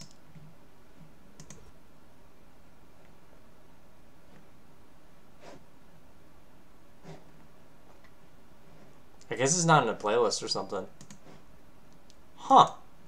Well then, you learn something new every day. Spider Riders. Alright. It doesn't just slap me, it gets me right by the gut and goes like, hey, do you remember what you thought was cool when you were like 7? When you were like a 9-year-old? Here you go. Enjoy it. And it was like, I kinda will, actually. Yeah, no, a 10-year-old would find that such the shit, though.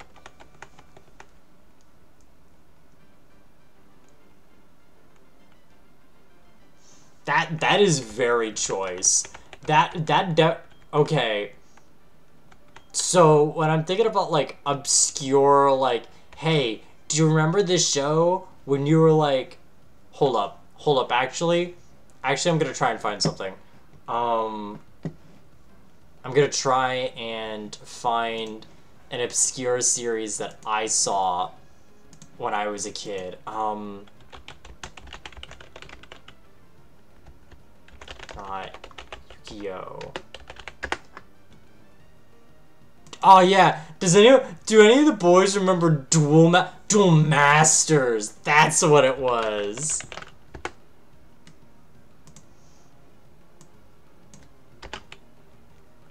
Show.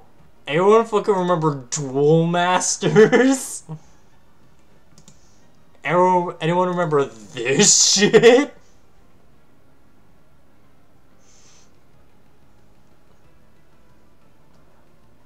There was one anime. Oh, you mean Dinosaur King? Are you thinking about Dinosaur King? Yeah, no, for anyone who doesn't remember Duel Masters was a Yu-Gi-Oh! Ripoff that had an anime, and the anime was very self-aware and very fourth wall breaking. I don't even remember if it was good. I just remember it had, like, very vivid, like, CG moments for, like, all the monsters that would be summoned.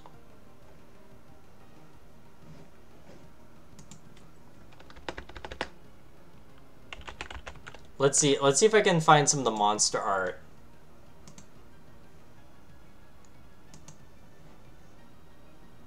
Oh fuck, it just shows the Yu-Gi-Oh! Ones. It doesn't show the show.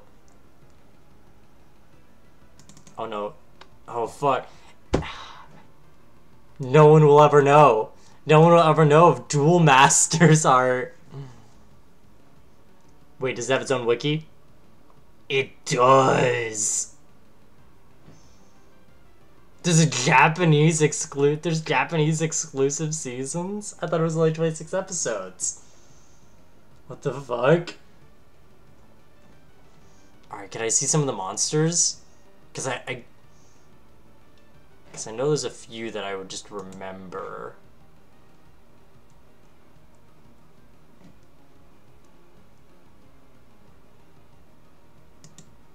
The Reaper. Let's see the fucking Reaper. Oh, now this. me when it's Discord and I'm howling at the moon. Wondering why this would happen on a fine summer afternoon. I don't remember that motherfucker. Night. No, that looks like a Digimon.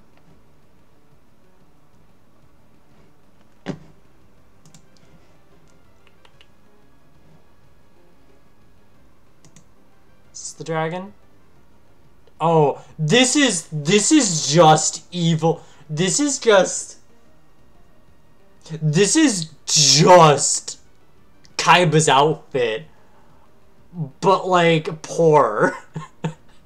this is just a poorer Kaiba. Like, is this Kaiba? But he's got like a tit deck. He's got a tit deck holder. He's got like a tit deck holder, and he looks like he hasn't had a haircut in his life, but like he pays a lot of attention for like these 3 doinkers on his head. What the fuck? What the fuck? It's a trust. I work at a dollar store, and this looks like this is a 50-cent item over here. We got Kaiba at home. Kaiba at home.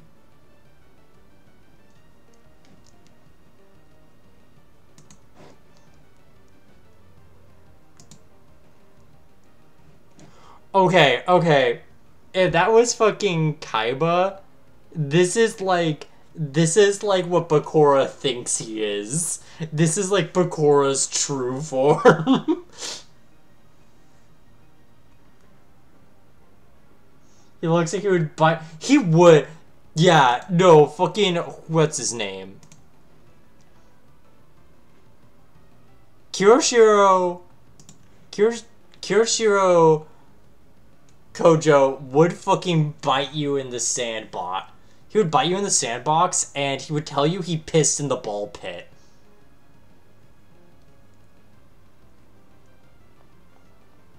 Let's see, what's some trivia? What's some trivia on this boy? There's a manga? See, is there any trivia on this lad? What's some weird fun facts? Ooh, he's got a dark jacket to know he's from the Sacred Island. He's evil in this arc. Oh, look at this cool guy. He's walking in the rain. This is like an anime opening shot right here to show that he's walking his own path. He would bite you in the sandbox, piss his pants, and take you to and then take your best card. How much hair gel does he use? I swear. Oh no! You see? Oh no! He's got the 3 doinkers. Okay, I was thinking this is how you know he hasn't had character development, because he only had 2 doinkers. But like the top one was just so huge. That one, this doinker over here, this one could just tell where like, I hear if you have the 2 doinkers together, it could find where water is. Like a fucking dowsing rod. Oh fuck, you get an ultimate power. Oh fuck, this is Kojo in the Lunatic God Saga. He's going Lunatic God mode.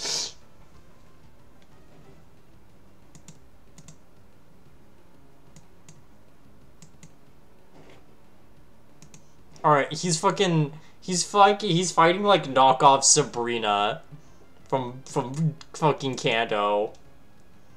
Oh man, we're getting Kojo shirtless? And that belt and his tattoo kind of match. And he's got a scythe. Oh. His Viagra only works for hair. That's where all the blood is stored. He's got no PP, but he's got hair PP.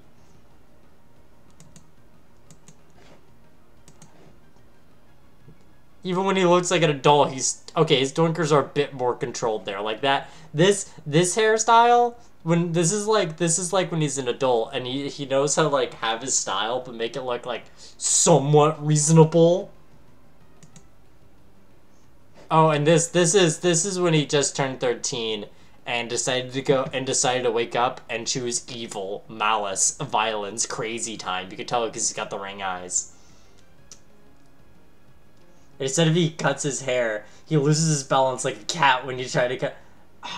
Or like, no, even better, it's like a cat when you put like when you give him like boots or something. Like, you ever seen the kitten mittens bit in fucking Always Sunny? He just walks like that if you cut off his hair. Okay, but this Kakujo is not as powerful as Lunatic God mode. As the Lunatic God Saga.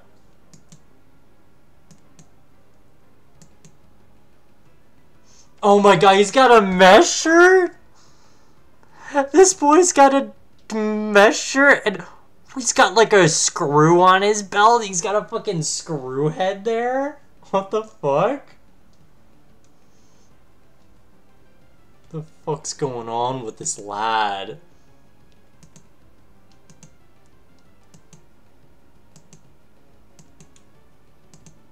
See, is there anything else for me to diss on his style?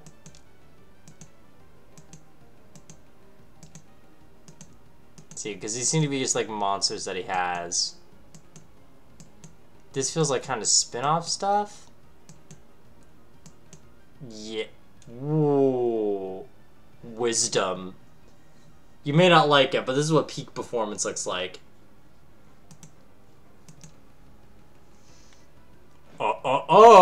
What are you gonna do? Fight in my ring? No, no, no, my good sir.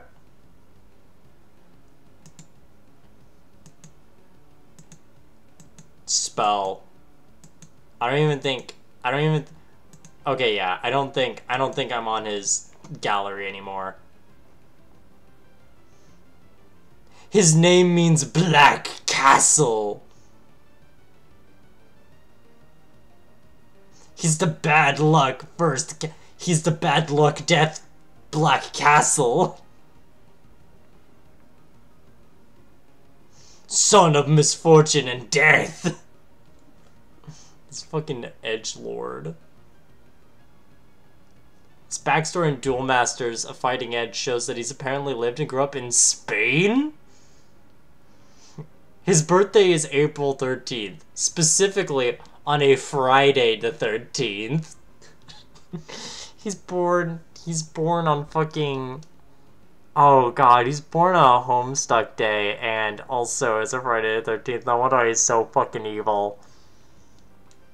His backstory, yeah. 13 and 4 are known to be very unlucky numbers in various cultures and countries. It's true. Jojo did tell me that 4 is an unlucky number. His eye colors are often inconsistent. In the original manga, he has brown eyes and occasionally yellow eyes, but later changed in later Duel Masters Starcross and Duel Masters Black Castle. Throughout the anime series, his eyes were colored red. What the fuck? There's Duel Master content in 2017? What the fuck? What the fuck? What do you mean? What do you mean Duel Masters is still like a thing that occurs in the modern day? Alright, I'm gonna go continue getting a Magmar. I don't feel like going down this rabbit hole. Get out of here, show us. Honestly, Beaver, that's the way to stay. That's the way to live. I haven't read. Okay.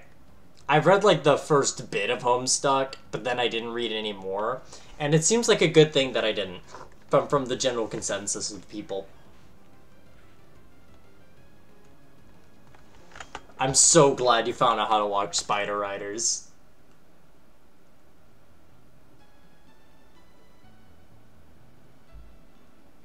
I don't know, I asked them many times, but he won't tell me anything. About what?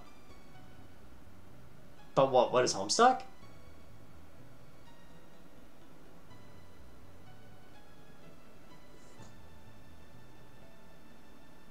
Because, like, I know what Homestuck is. My knowledge on Homestuck is very limited. Homestuck, okay, from what I know of Homestuck, right, it is an extremely long, it's basically a web, basically think of a webcomic, but it also features, like, moments of animation and music in it, from what I'm aware of. Like, fun fact, Megalovania actually is in Homestuck, because Toby Fox, the composer and maker of Undertale, did music for Homestuck. It is not the first time Megalovania appeared, but it is one of the first instances that people know Megalovania for, if it's not from Sans. But it is a very big, confusing, and honestly, not very good things I've heard of webcomic, essentially. It's very early 2000s internet, and definitely one of those series that does not work with it being super huge, despite the storyteller being very ambitious. And also apparently there's some very yikes moments from whenever I've talked to people about it, because most people that I know that read Homestuck did not like the fact that they enjoyed Homestuck in the past.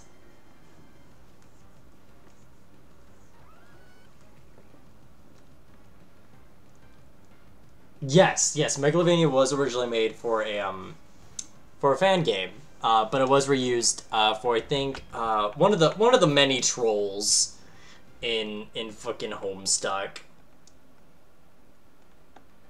I'm not gonna do that. I'm just not, because like, here's the thing, right? A Homestuck, like, and when I was like in early high school, I was like in a phase where I was like, I would, like, I feel like at that time I would read Homestuck and I would enjoy it. Now, no, I probably wouldn't enjoy Homestuck.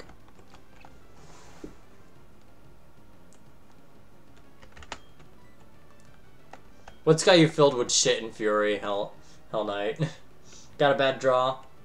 Oh shit, you're a furry. Oh, I thought you said I'm full of shit and fury. Dragon maids. Oh, dude, I hear that anime is really good.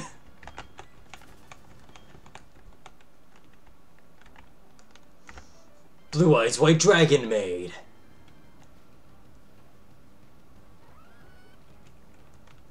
Oh, that's such a moist sound. I'm gonna really quickly check what Magmar's percentage rate is, because I know Magmar can be found here. It's Magmar or Magby? Few Ironworks.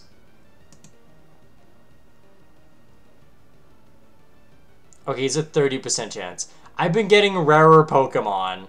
Cool. That's very cool. Way to go.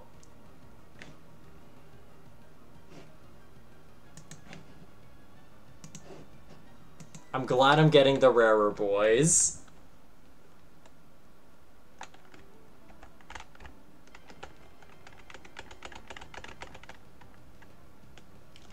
Oh my god, I keep on getting Floatzel and like Gastrodon, which are rarer. I want my common Magmar. I want my Magmar. Are you maybe getting some berries, Magmar? Is that what you're doing? Are you getting a little treat for yourself? No! Magmar's a 30% chance. Why am I getting Pokemon that have half the likelihood of showing up? The fuck's going on? Does Magmar have like a lower chance of showing up during night? What the fuck? Yeah, Gastrodon's 15%. Oh, I see. During night, Gastrodon is 25. Gastrodon and Floatzel 25% chance. Magmar now is 20% during night. Okay. That's why I'm seeing these moisture boys. No wonder why you thought Scyther was a rare encounter. I don't know, man. I just keep on seeing all these Scythers. I'm just like, so cool. See, like, I didn't think when I saw it was like 5%, I thought it was more like in 15%. Like, I didn't think it was actually like something you'd have to hunt for, you know?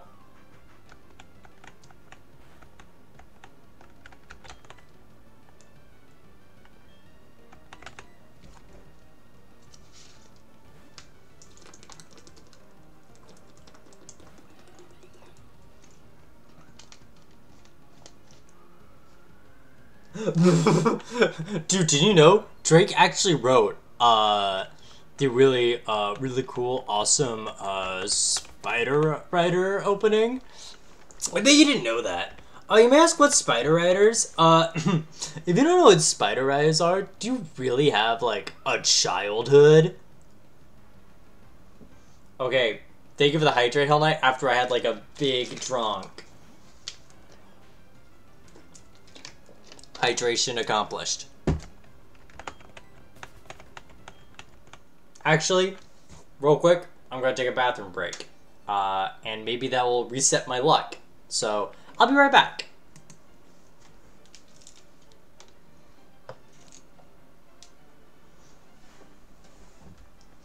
Alright, fine. You know what?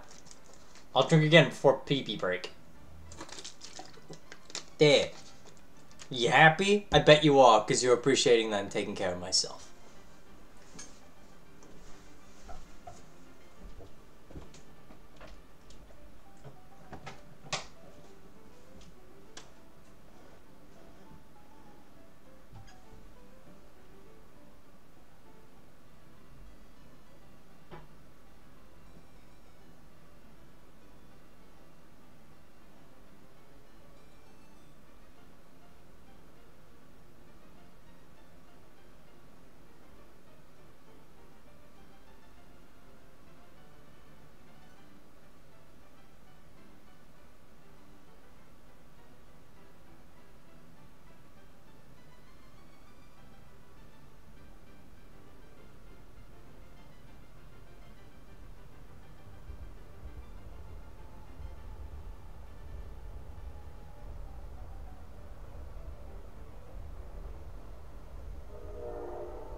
Alright, I have come back.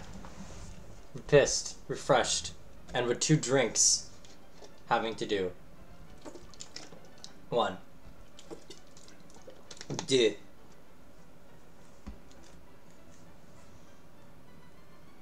The what meme? Alright, I'm catching up in chat. What just popped into your head? What meme?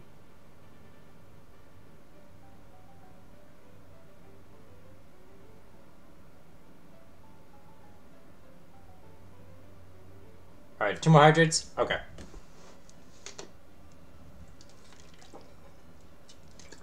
Ah.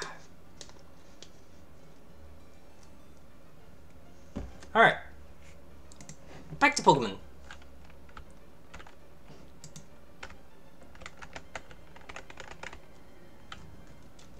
Alright, 2 hydrates. I will let you know this water bottle is going to get pretty low. So hydrations are going to be limited just because I don't want to go down because I don't know if my grandma's sleepy or not.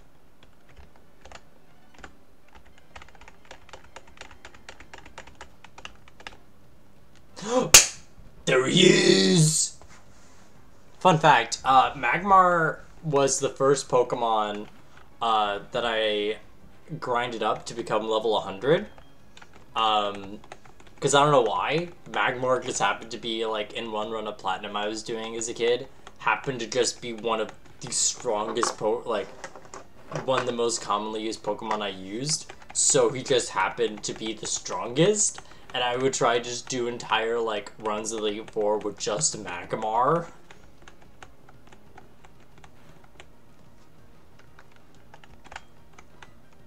He does, but also consider he punches things with fire, and that's kind of cool. One thing with Magmar, though, Magmar has, like, no type diversity. He is only fire.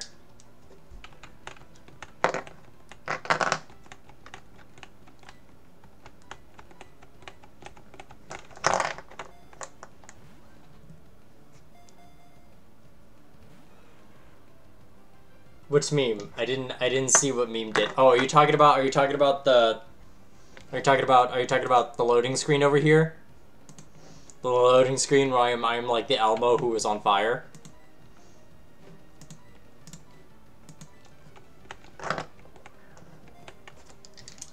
Let's see if nest ball works. Let's see if Magmar likes to be in a little nest because he's a duck.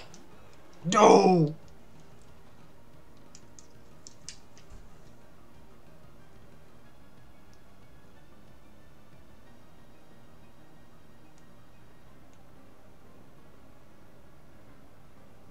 Spicy as Milk Boy. I don't know, is it the spiciest Milk Boy thing? Because I just skimmed that. I skimmed the milk! Whoa, yee! No, I think that was when I was in the bathroom.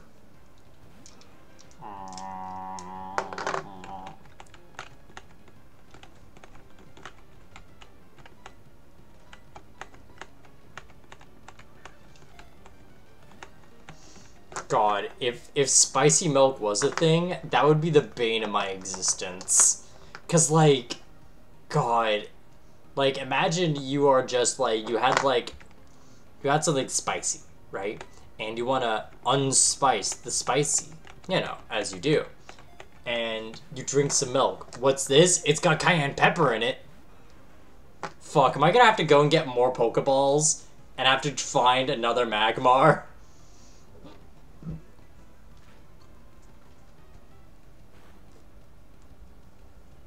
Because I may just have to find another Magmar.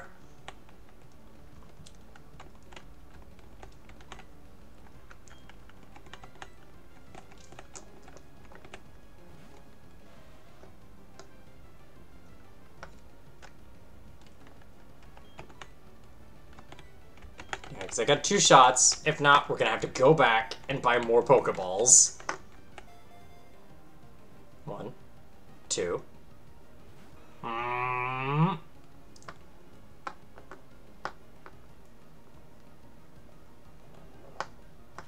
This is true. I didn't know it dissolved, but I do know it gets rid of the spice chemical because it hurts your tongue. Damn it. Okay, we're gonna have to go back and get more Pokeballs.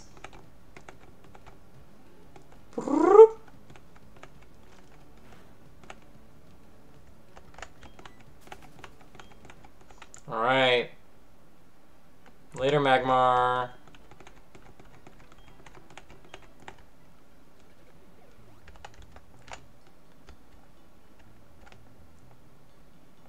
I know one time I was out of cheese for like sandwiches, and there's some really shit cheese at the Wizard Dollar store I work at, but like sometimes it's like the, you know, you gotta make do, right? And for some reason, I think I mistaked, like there wasn't Swiss cheese, which is like a common cheese I like to have on like sandwiches. So like, you know, I was like, oh shit, well, okay, maybe pepper jack isn't that bad, because like if it's cheese, it's dairy, and that means like it will neutralize the spicy, right? Because it's dairy. It doesn't. And I am not a person who takes spicy foods super well, so it was just very uncomfortable.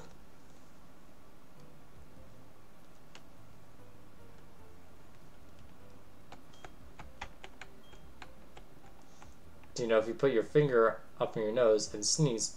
Oh, yeah, actually, that's if you do it on your butt. Not that I would know, of course.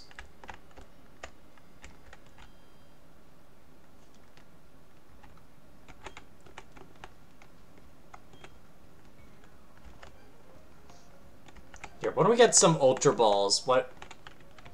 Yeah, what do we get, like, 10 Ultra Balls, just in case? No, 10.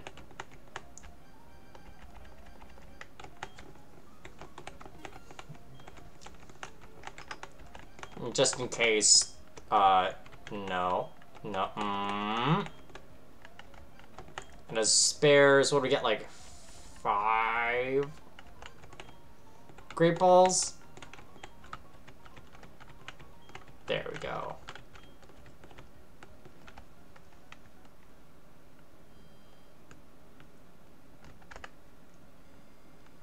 No, you can't do that.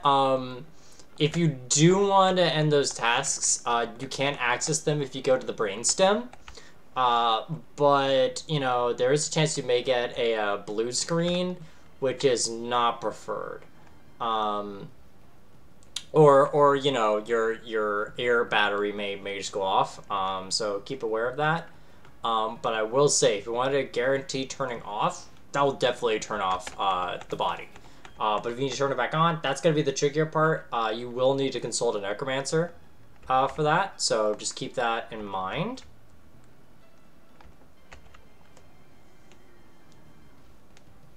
Well, oh no, you don't want to use bleach. Bleach is, nah, that's not a good software. Not at all. It's really a virus. It just burns up. It just burns you up.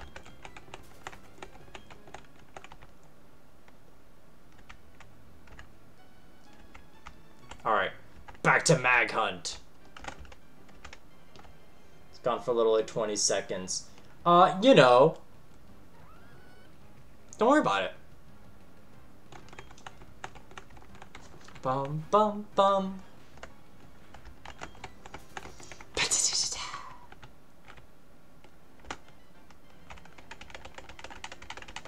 Bum, bum, bum. Magnemite comes in and just emulates the Skype sound.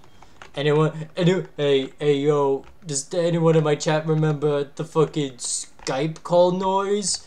If you remember the Skype call noise, leave a like, a subscribe, a follow, maybe a subscribe if you're willing to give me money. Haha, hehe, less. I don't know why. I don't know why I made this, like, fucking e-boy TikTok user as, like, Jesse Pinkman. Hey, yo, it's your boy, Jesse. I've opened up this TikTok.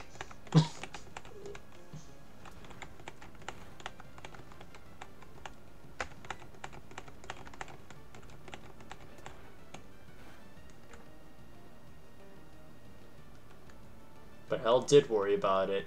Became a story he told his children and grandchildren. Man, one of my favorite things is when someone tells me not to worry about it, and it's like, cool. I will. Nothing, like, just because you said it does not ease me one bit, my good sir. Holy shit. Funny otter with knucking futs. Alright. We're gonna get... They need some milk! Beep!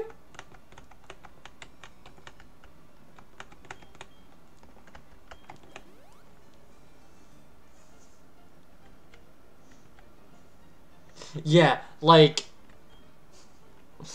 man, it's great when you have cool things like anxiety and the like, and someone goes like, well, just don't worry about it. Or, you know, let's not forget also the classic thing you can say to someone with ADHD of just, oh, you know, just do it.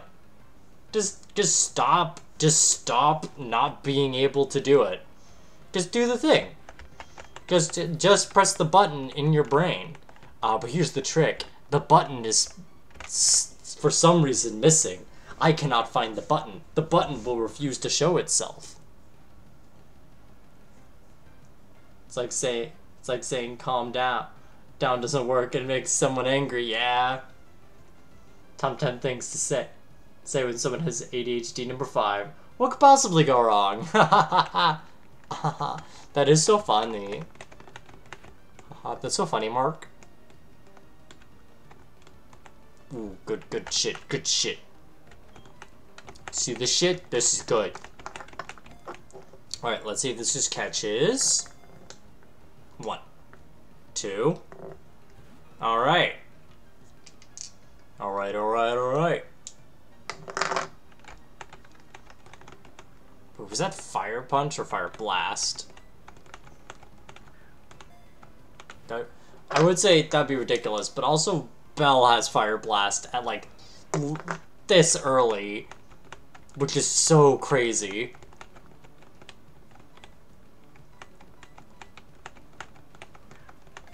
Well,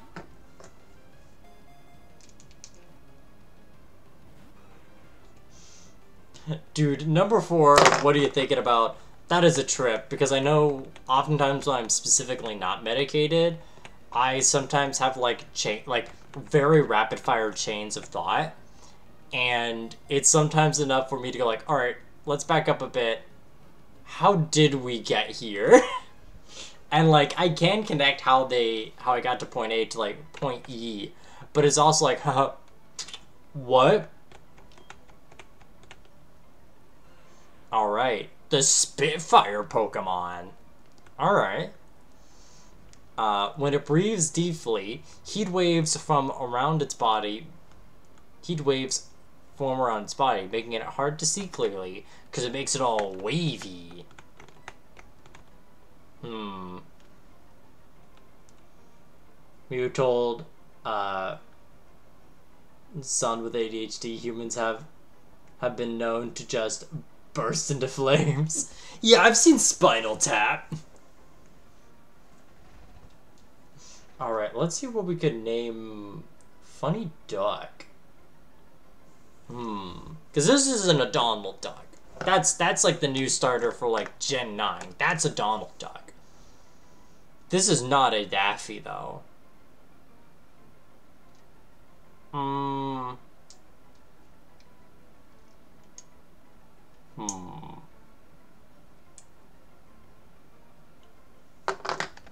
Feeling the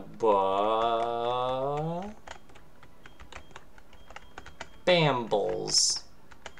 Yeah, I'm feeling you're a Bamble.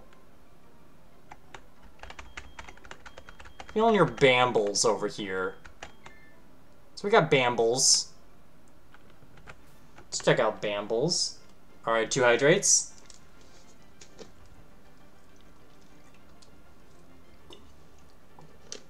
I'm trying to conserve the water by doing like little tiny sips. Alright, let's check out Bambles. Alright, Bambles is gentle. Good endurance. You know, Bambles is most likely of the group to run a marathon. And like bitter foods. They really like biting into like, let's see, what's something real. They much prefer dark chocolate.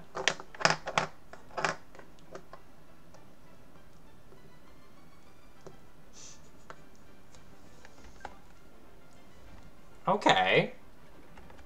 Here, what do I get it more compared to like? Let's see. What do I compare it more to like the rest of the boys here? So let's see. Bambles is like about 10 levels lower than our highest. So attack-wise, definitely a bit lacking right now, but that makes sense. Defense ain't looking like his strong suit. Special attack looks decent. And a bit of special defense is pretty average for us. And decent speed. Not the best. But let's look at let's do some math here. So first off, I want to look at Pokemon natures.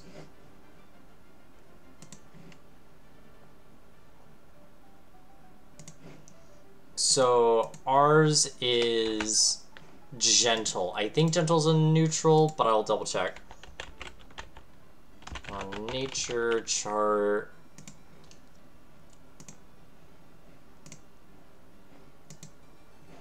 so gentle, gentle, gentle. Higher special defense and lower defense. Okay. Not that bad. Also, they have flame body. They don't have flash fire, so they have a chance to burn. But let's check out their IVs. So, Pokemon IV calculator. This is a Magmar at level 28. Gentle.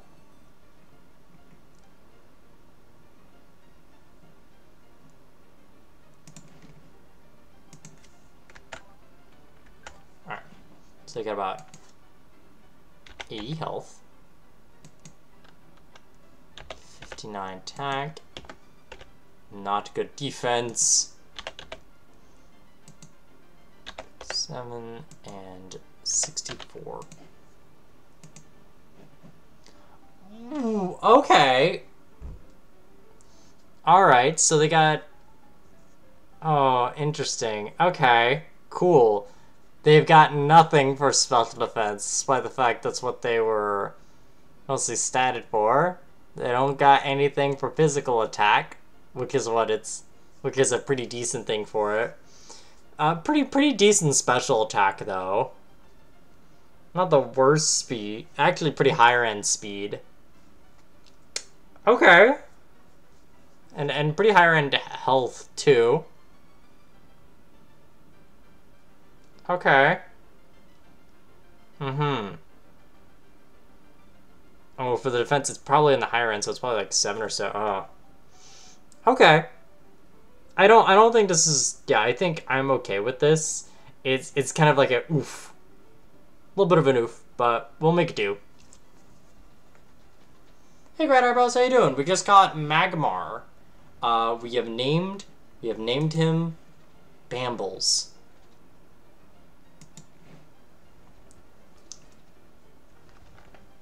Yeah. And he does not have Flash Fire. Out of our 1, 2, 3. Out of most of our team that has fire, who has that move. Alright, so what we're gonna do is first off, we're gonna heal up Bambles. And what I'm gonna do too is I'm gonna get the XP share to Bambles because he needs it way more.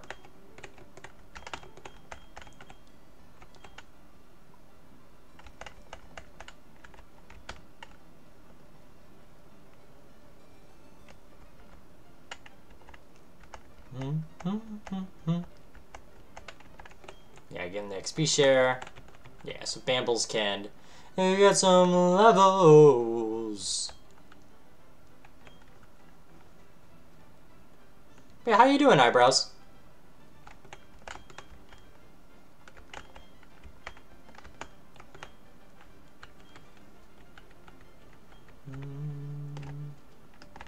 What's up here?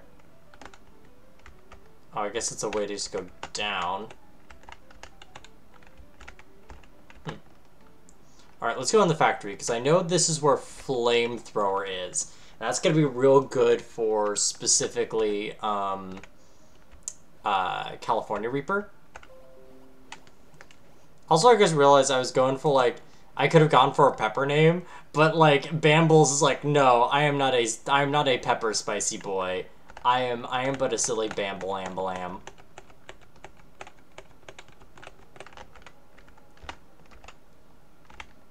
I'm immune to your pepper theming.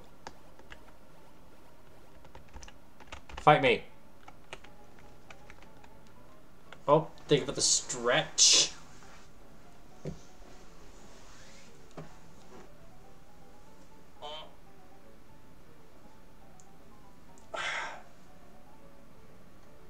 Alright, I had a little pop, so that's always good.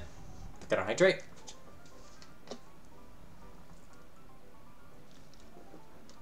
Human body has enough ash to make 1 minute hourglass. You know, I'm kind of surprised it isn't a little more.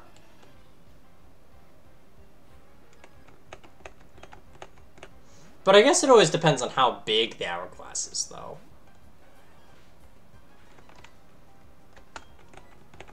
Bum-ba-dum, bum-ba-dum.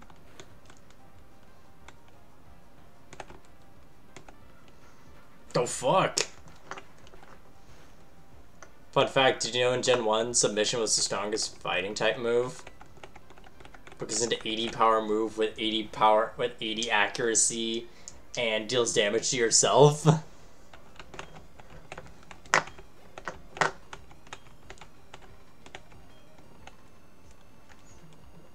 Excuse me? Why don't I have a monkey? They guys are an hour Ash into that.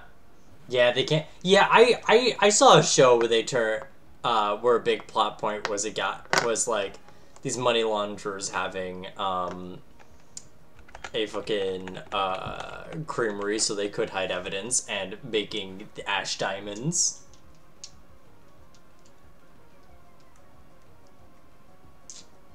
Ah, it comes together. Interesting. Do do do do do do do. Dylan. Oh, Dylan's just having burnout. Like, I don't even think that was like a pun on him. I think he's just having actual burnout. Calcium. Someone just left their milk here. In the hot factory. In the hot steam of the ironwork factory.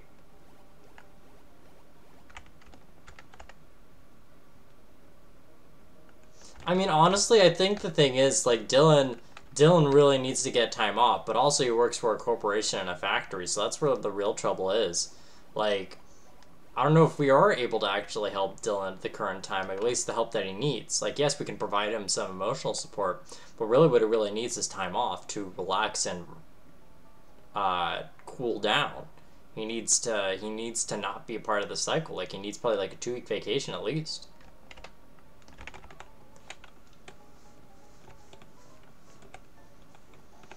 So, you know, this guy's pretty excited.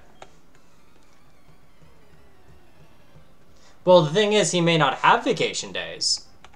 We do not know the political state of the Pokemon world. We don't know how liberal they are. For all we know, the Pokemon world could be cruel and much more on the right when it comes to economic matters.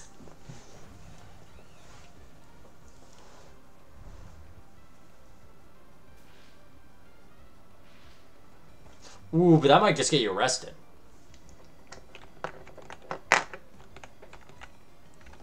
And if you're also part of a union, ooh boy, that might show poorly on the union. Think of all the Pokemon courts. Think of the Poke unions. Think of Poke Court. Boom. Boom. You know what? I think Bambles can take I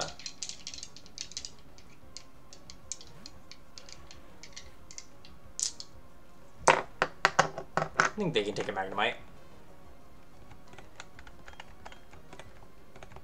Punch. Yes. Bambles from the back looks like they would have, like, Frieza voice.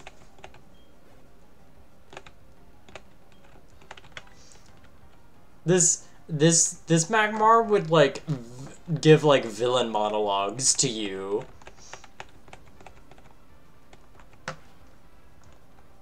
Is this something about how, like, the eyebrows are because the butt head and, like, the duck lips?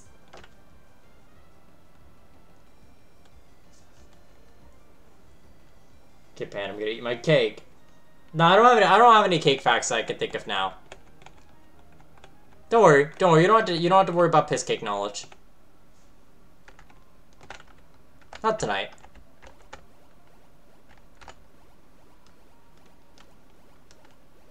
Also, this is definitely breaking OSHA violations, by the way. And also, I wonder if this, because, like, okay. I know in the vague Pokemon timeline, like, Gen 1 and 3 take place at the same time, and Gen 2 and 4 take place at the same time. Which means that this technology is, like, the spinny technology is about 3 years old, and at least since, like, being associated with Team Rocket affairs. But, like, think of the implication of this being associated with the same sort of spinny technology that an actual mobster would use. But also, this would be hell in a workplace, to be spinning around all the time, though.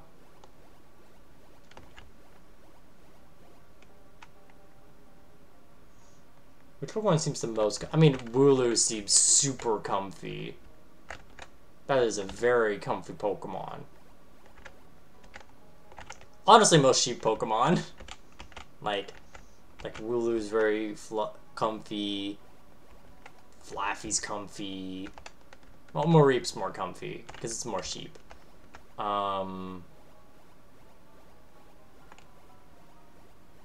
See, Rockruff is comfy to have. I don't think Rockruff would be that comfy because it's not as fluffy. Like, it's got some fluff. It's got some rock fluff, but...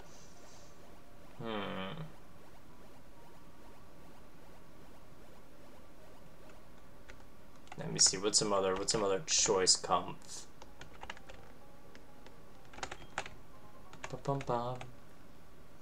Ooh, Swine. Okay, see, the thing is with Swinub, I feel like it's very fluffy, but I feel as Swinub is actually very hard on the inside.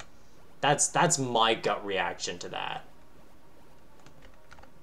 Like I think you'll lay down on it thinking it's like a pillow, but then you just feel like the actual, like, body of Swinub, I always imagine being hard.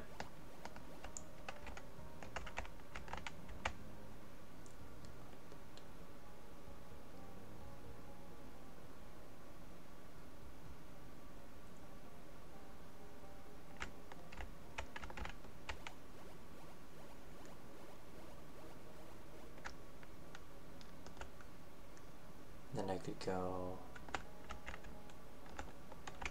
Okay. Think of the hydrate.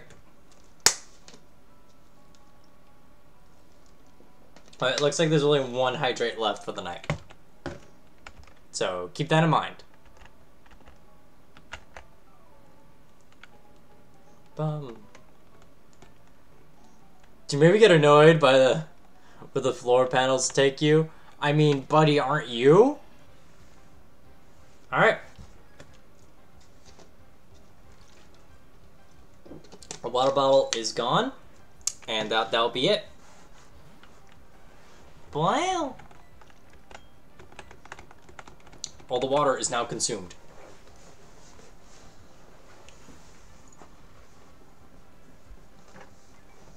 Water consumption. Ooh, Swinub. See, now Swinub plushie. That's some good shit. I know I commissioned a Snorunt plushie, and that is very good hug size. That is a very good hug size, boy. And I just want to say, like, the Snorunt coat is very, very, very nice to just feel and run your hands through. Good shit, good shit. But no, Swinub plush, though, that would be good shit.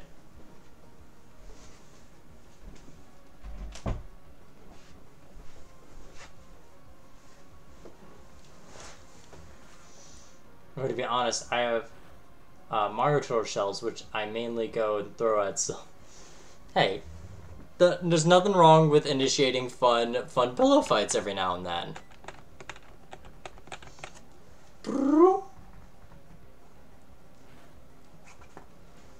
Come on, you can.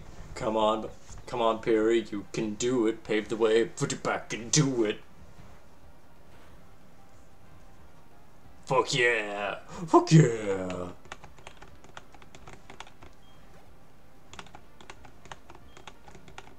Hell yeah, bambles!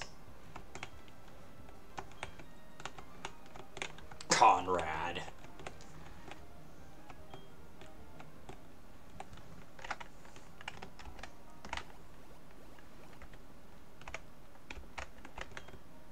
It's Mr. Fugo himself. Yeah, I bet no one likes your stuff. Oh boy, you're giving me a very valuable piece.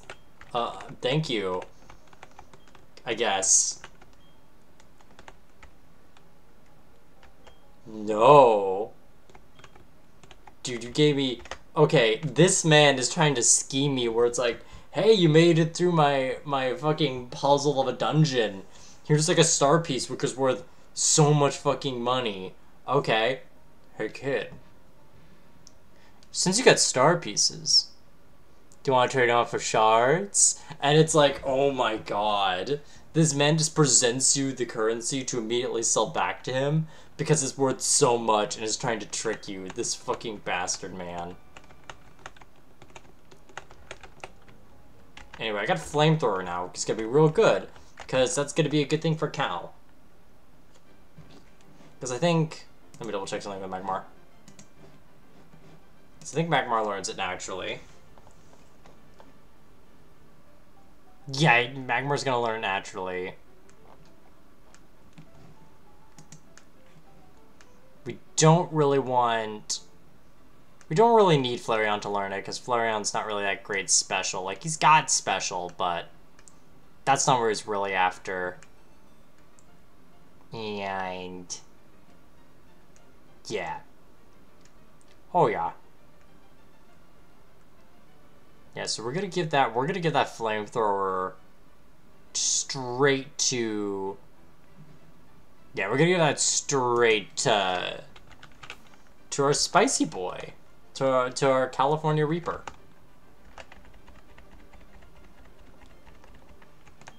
Because they're gonna be one of our best special attackers.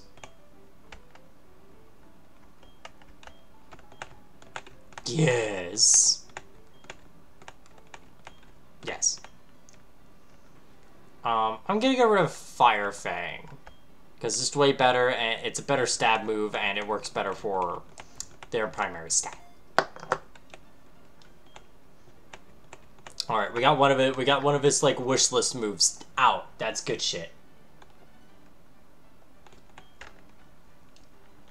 No, we don't need Aerialis. Bum bum.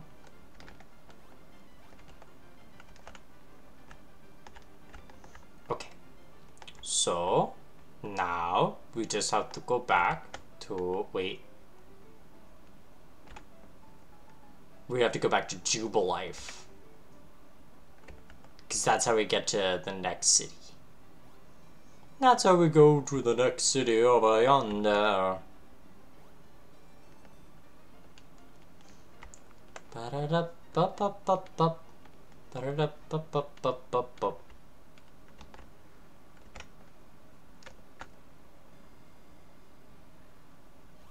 Whip. Oh, fuck. Oh, no one caught Garchomp. No one was looking at Garchomp. I was about to go like, ooh, I'd try to catch Garchomp, and then I see like Garchomp was run away. No one cared for Garchomp. Not even in your Gen 4 Pokemon game.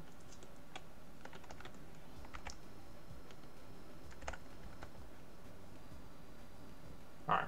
We're gonna heal up, and I think we're gonna go to... I think we go to... After we go to the next town, I think that's where we will end. Because I know we gotta surf over to the next town over, probably fight a few trainers, and yeah, then I think we'll rest the Pokemon Center. Bum, bum. And after that, I think that'll be our night.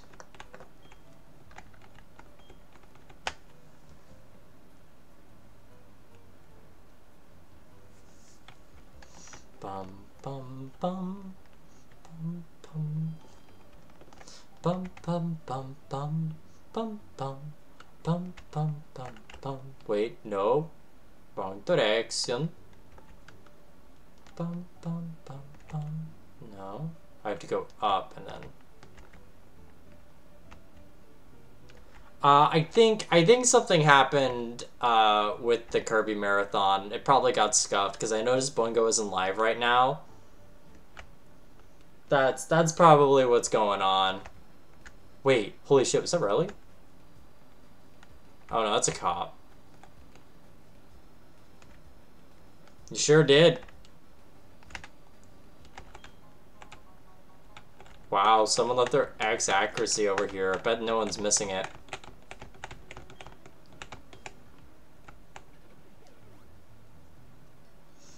Yeah, no, I think the marathon got scuffed. I think some like hell OBS hours happened. That's at least what I got because I only saw the brief tweets when I was taking my piss break. Um,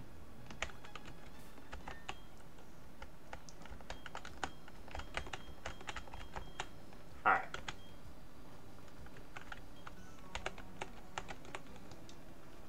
Meow. Ba ba ba da ba da da da da da da. Mantike. Oh, that's so cute. Good thing you're quad vulnerable to lightning teeth. Crunch. Maybe a house fell on him. That's true. That is true. Yeah, no, it'll happen sometimes. You see a lot, like, I haven't seen a lot of robots go out that way, but you'd be surprised how many times witches get got by house fallings. It's more likely than you think.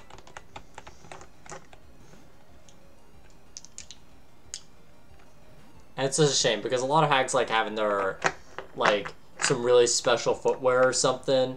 A lot of time people like to say it's gemstones. Most of the time it's like iron, which is not a very good thing for a lot of Fae.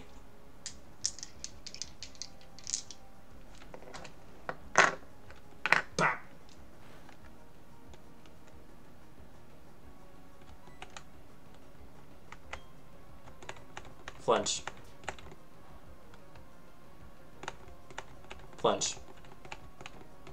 Yes! Whoop-bah!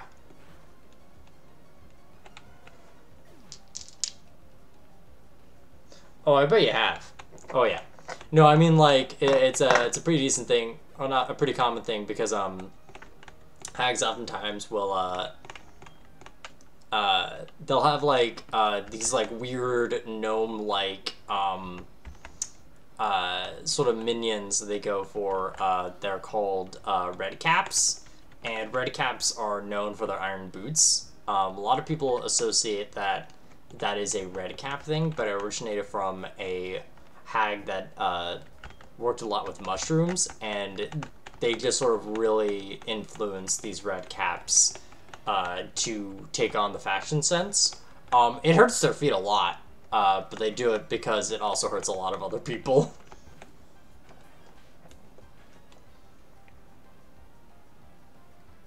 Some Fae do.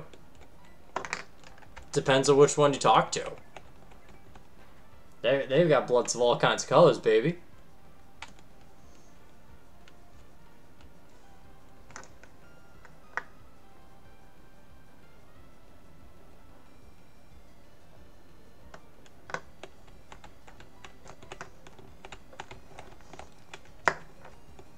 Because, like, if you talk to a lot more plant Fae, that's probably going to be a lot more of, like, a green or blue, depending on how much water they have, or how much sunlight.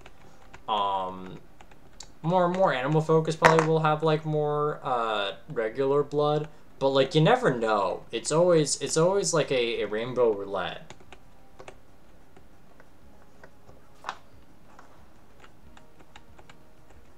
Want to taste some Fae blood? Interesting. Well, hey, let me tell you, there's a market for it. Always is.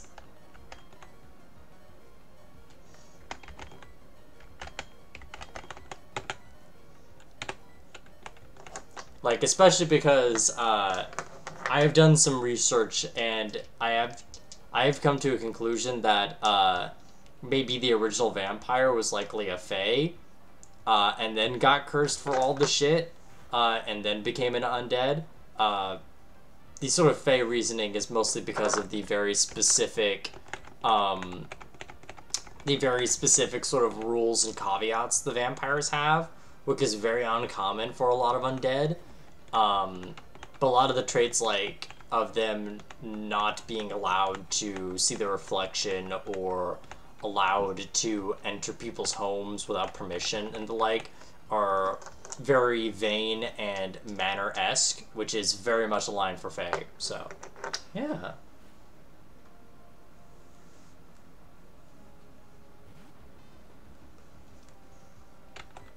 I would like to punch this, my good sir. Bum bum ba-da-dum, bum ba-da-dum, bum ba-da-dum, bum.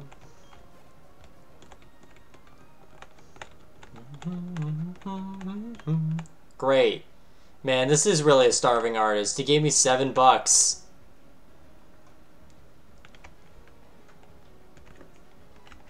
Oh. Frank Brand, long time no see. Oh, yeah, you're like Locust's dad. I'm sure. Kachuk, kachuk. Oh, that's... Oh, yeah, because Gen 4 was the first game that did that. What a quirky thing they've discovered. Like, yo, did you know Pokemon have, like, differences? That's crazy. Alright, we're gonna go to the Pokemon Center, save, and we're gonna call it a night there.